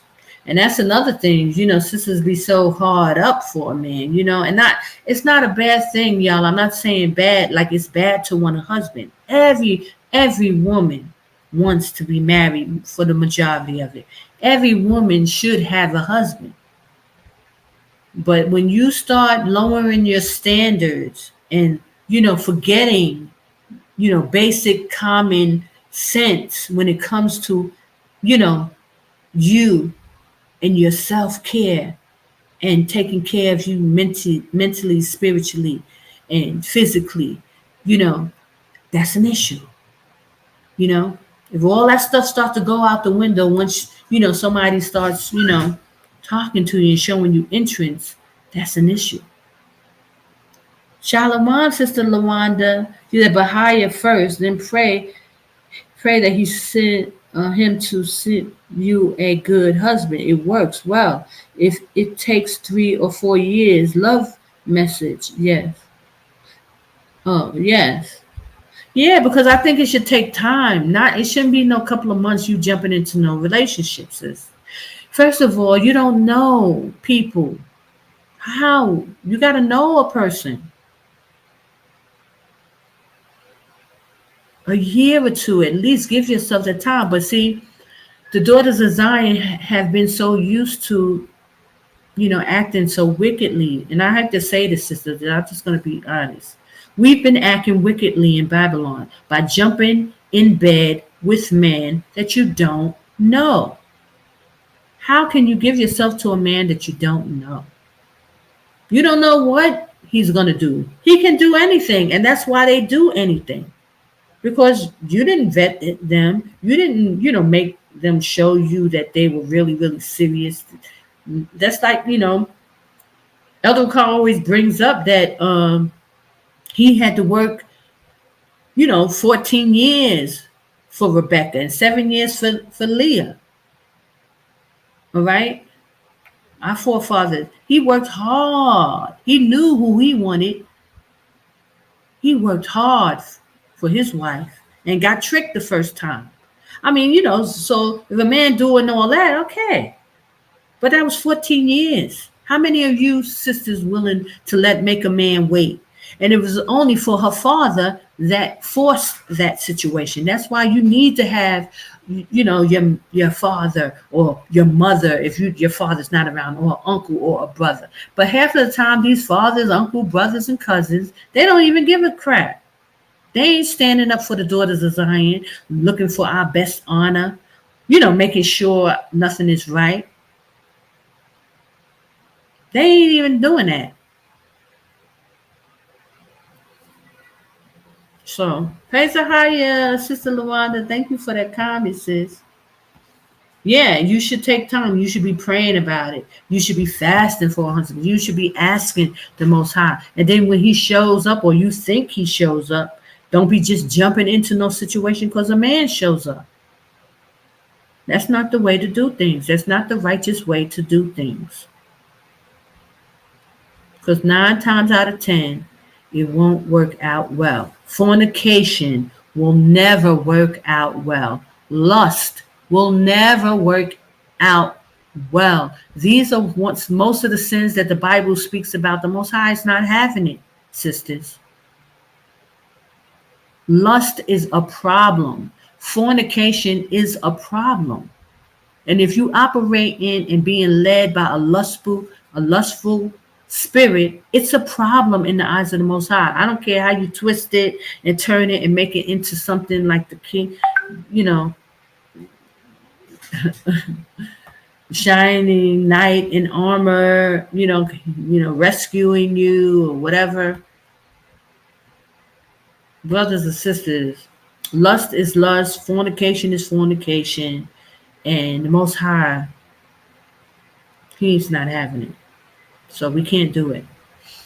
So, okay, I guess we can go in more. We can talk more about this in Nappy Hair Chronicles, about these relationships and how do you know and what should you do if someone is, offering you courtship, if a man is, pursuing you, and we can talk about stuff like that. Y'all can give y'all input, especially, my elder sisters like Sister Lawanda and Aquaf Chandel, Sister Mayana. Y'all could give y'all input on these things because the young daughters of Zion, they're looking for help. And they've been on their own in this matter for many, many years. A lot of sisters, we've been operating in America to do as thou wilt. Anything has been going in Babylon, and it's still anything goes. So whatever you think, whatever your mind can conjure up, it's all good in Babylon. But we have to get up out of that shameful, wicked thinking. Stop giving yourself away to people, to just anybody who shows up. Right? Hold on. It says, so they are in other nations reckless. So they are in other nations reckless. What you mean? Then, you saying Israel coming out? Oh, definitely. Please. It's like the same thing like they in Babylon, People ain't purging. They're not cutting out the wickedness. And they definitely ain't, being by themselves. Brothers or sisters. Everybody is like hooking up. they looking for husbands and wives, and some people married, they just straight fornicating. It's definitely, for over the years that I've been seeing it, since Israel have been coming out of Babylon for the last, I say 8 years now that I've seen it. That's all it's been. It's just marriage in words until they decide to break up, and then it's on to the next one. So that's all it's been, and I don't see it changing, anytime soon. Unless sisters really put a stop to it. We have to be the ones that put a stop to it, because brothers will, and they just will operate. Seems like, if you allow them, whatever that you allow them to get away with, they'll get away with. That's just right. That's just whack. Ain't no righteous nothing. Righteous talk. And that's how it was in Babylon. I knew that 20 years ago. It was like that, and ain't nothing changed. It only has gotten worse over the years, right? So, she said the devil sends people to you too. Exactly. Sometime a demon will show up. You thinking he's your knight in shining armor, and it's a demon. Because like as in the days of Noah, so will the coming of the Son of Man be. So in the days of Noah, the fallen angels were coming down and sleeping with the women. So definitely demons are showing up. And daughters of Zion, that's why I always talk about how important it is to keep your head covered. Sisters, everybody want to keep their head uncovered, be walking around, like it's a party, like it's all good. Yeah, we are in some very serious times. You do not want to come under demon possession. If you start having those dreams at night that you're having intercourse, and I've been through that before. That's why I cover my head all the time. I keep my head covered, and I don't care. Like, my hair ain't growing as fast as I would like it to grow. My edges, are sensitive, so they be getting a little thin. But I'd rather that than having a demon. Walking around with a demon, thinking demonic thoughts, thinking it's okay, to be, having sex, jumping from man to man, and relationship. I'd rather, my hair not growing as long as I would like it to, than me, entertaining wicked demon spirits. You got to protect yourself in the spirit, sisters. That's why you always fasting and praying, and you have to keep your head covered, especially in this time. I can't tell you the last time I've had one of those kind of dreams. Years. Because I keep my head covered. I don't have those like sleep paralysis and, demonic dreams, nothing. I sleep sound through the night. Sleep and wake up. I don't even remember my dreams unless the Most High is trying to show me something in dreams, which he doesn't usually show me stuff in dreams. Other ways I receive messages from the Most High. Once in a blue, something like that will happen, like a dream or something. Then you got to question whether it's of the Most High too. So, but all that sleep paralysis and having, those weird nightmares and stuff like that, I don't get those, because I protect myself. I watch what I watch. I don't watch TV, first of all, but anything on YouTube, I don't just be watching anything that have any kind of weird vibration to it. I don't watch it. I turn it off. I will not look at too many images. You know what I'm saying? I remember years ago, it was a long time ago, maybe 8 or 7 years ago. I might have even spoken about this in a video that someone sent me a picture, like a brother sent me a picture of himself. It was just a regular picture of him standing outside or something, but it was definitely a spirit attached to it, because that night I had a dream. It was like a nightmare. And I know I don't dream like that. First of all, I don't even remember my dreams, and I don't have nightmares. So I knew that there was a spirit attached to it. So that's why, I try to warn sisters and tell y'all, be careful. Guard yourself. Guard your eyes. Guard your ears. What you're listening to. Even like, say, Bible. Like sometimes you like to listen to Bible things on YouTube. I don't listen with Bible stuff with music attached to it. Even the recordings, you got to be careful of that, just the voice. But I definitely won't listen to any Bible, anything with music attached to it.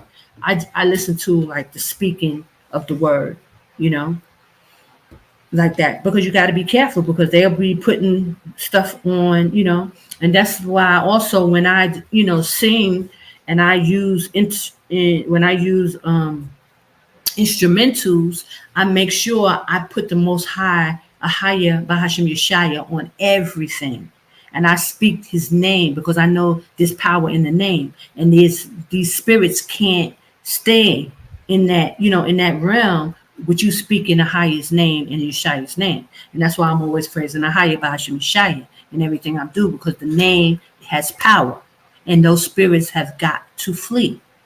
So these are the ways that you kind of protect yourself in the spirit system. First of all, keeping your head covered. I know you don't want to. I know you want your hair to grow. I know you want your hair to. I know you want to look beautiful and look pretty and dainty and stuff.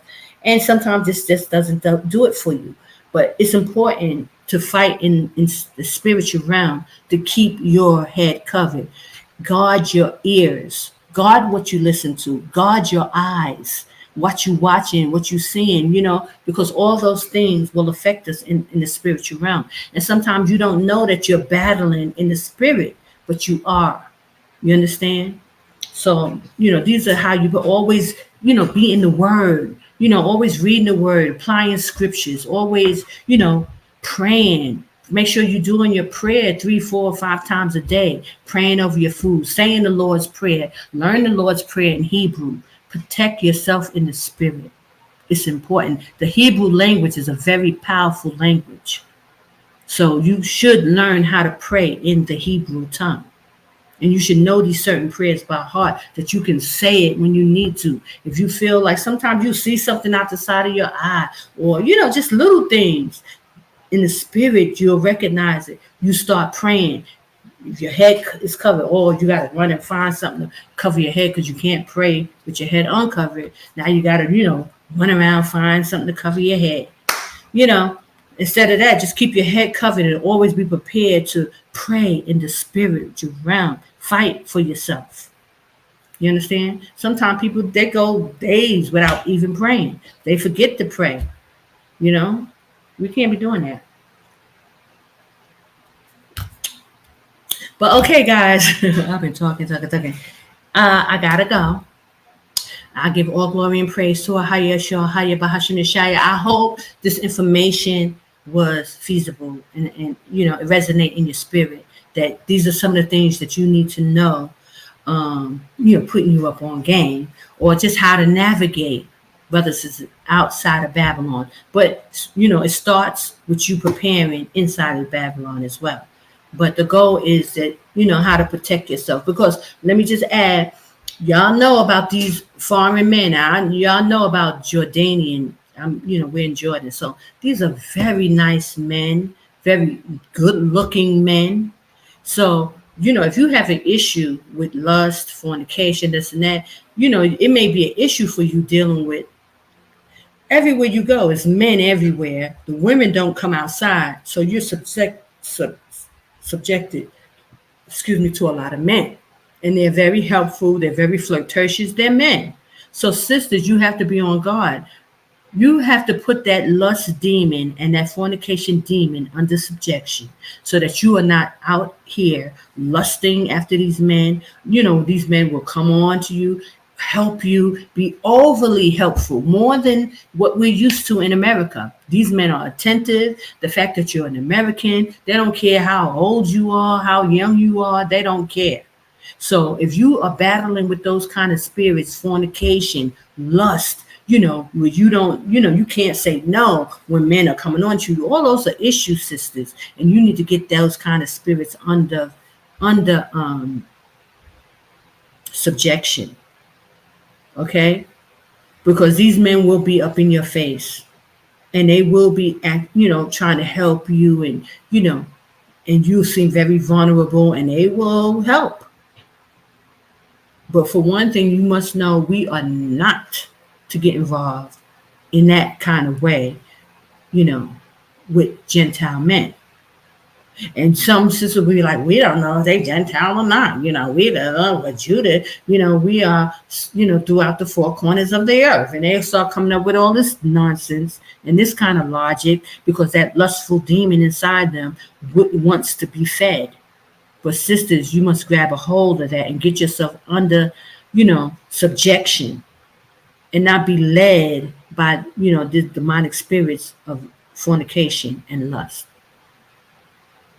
Okay, so I had to put that out there too. And we could talk about this more, in AHAYAH Chronicles, but I really did want to put that out there about, coming out of Babylon and being a woman in these foreign countries, dealing with men, lusting after you, men helping you, trying to get at you, because they're looking to just get married for a passport. What's the name? So they'll do whatever. They'll be very nice, very helpful, that will not be an issue. But you better understand that we cannot entertain these Gentile men. Don't even put it in your mind, sisters, okay? Just don't even put it in your mind. Just block it out. Get it together, girl. Okay? So I give all glory and praise to AHAYAH, Yashaya, Yashaya.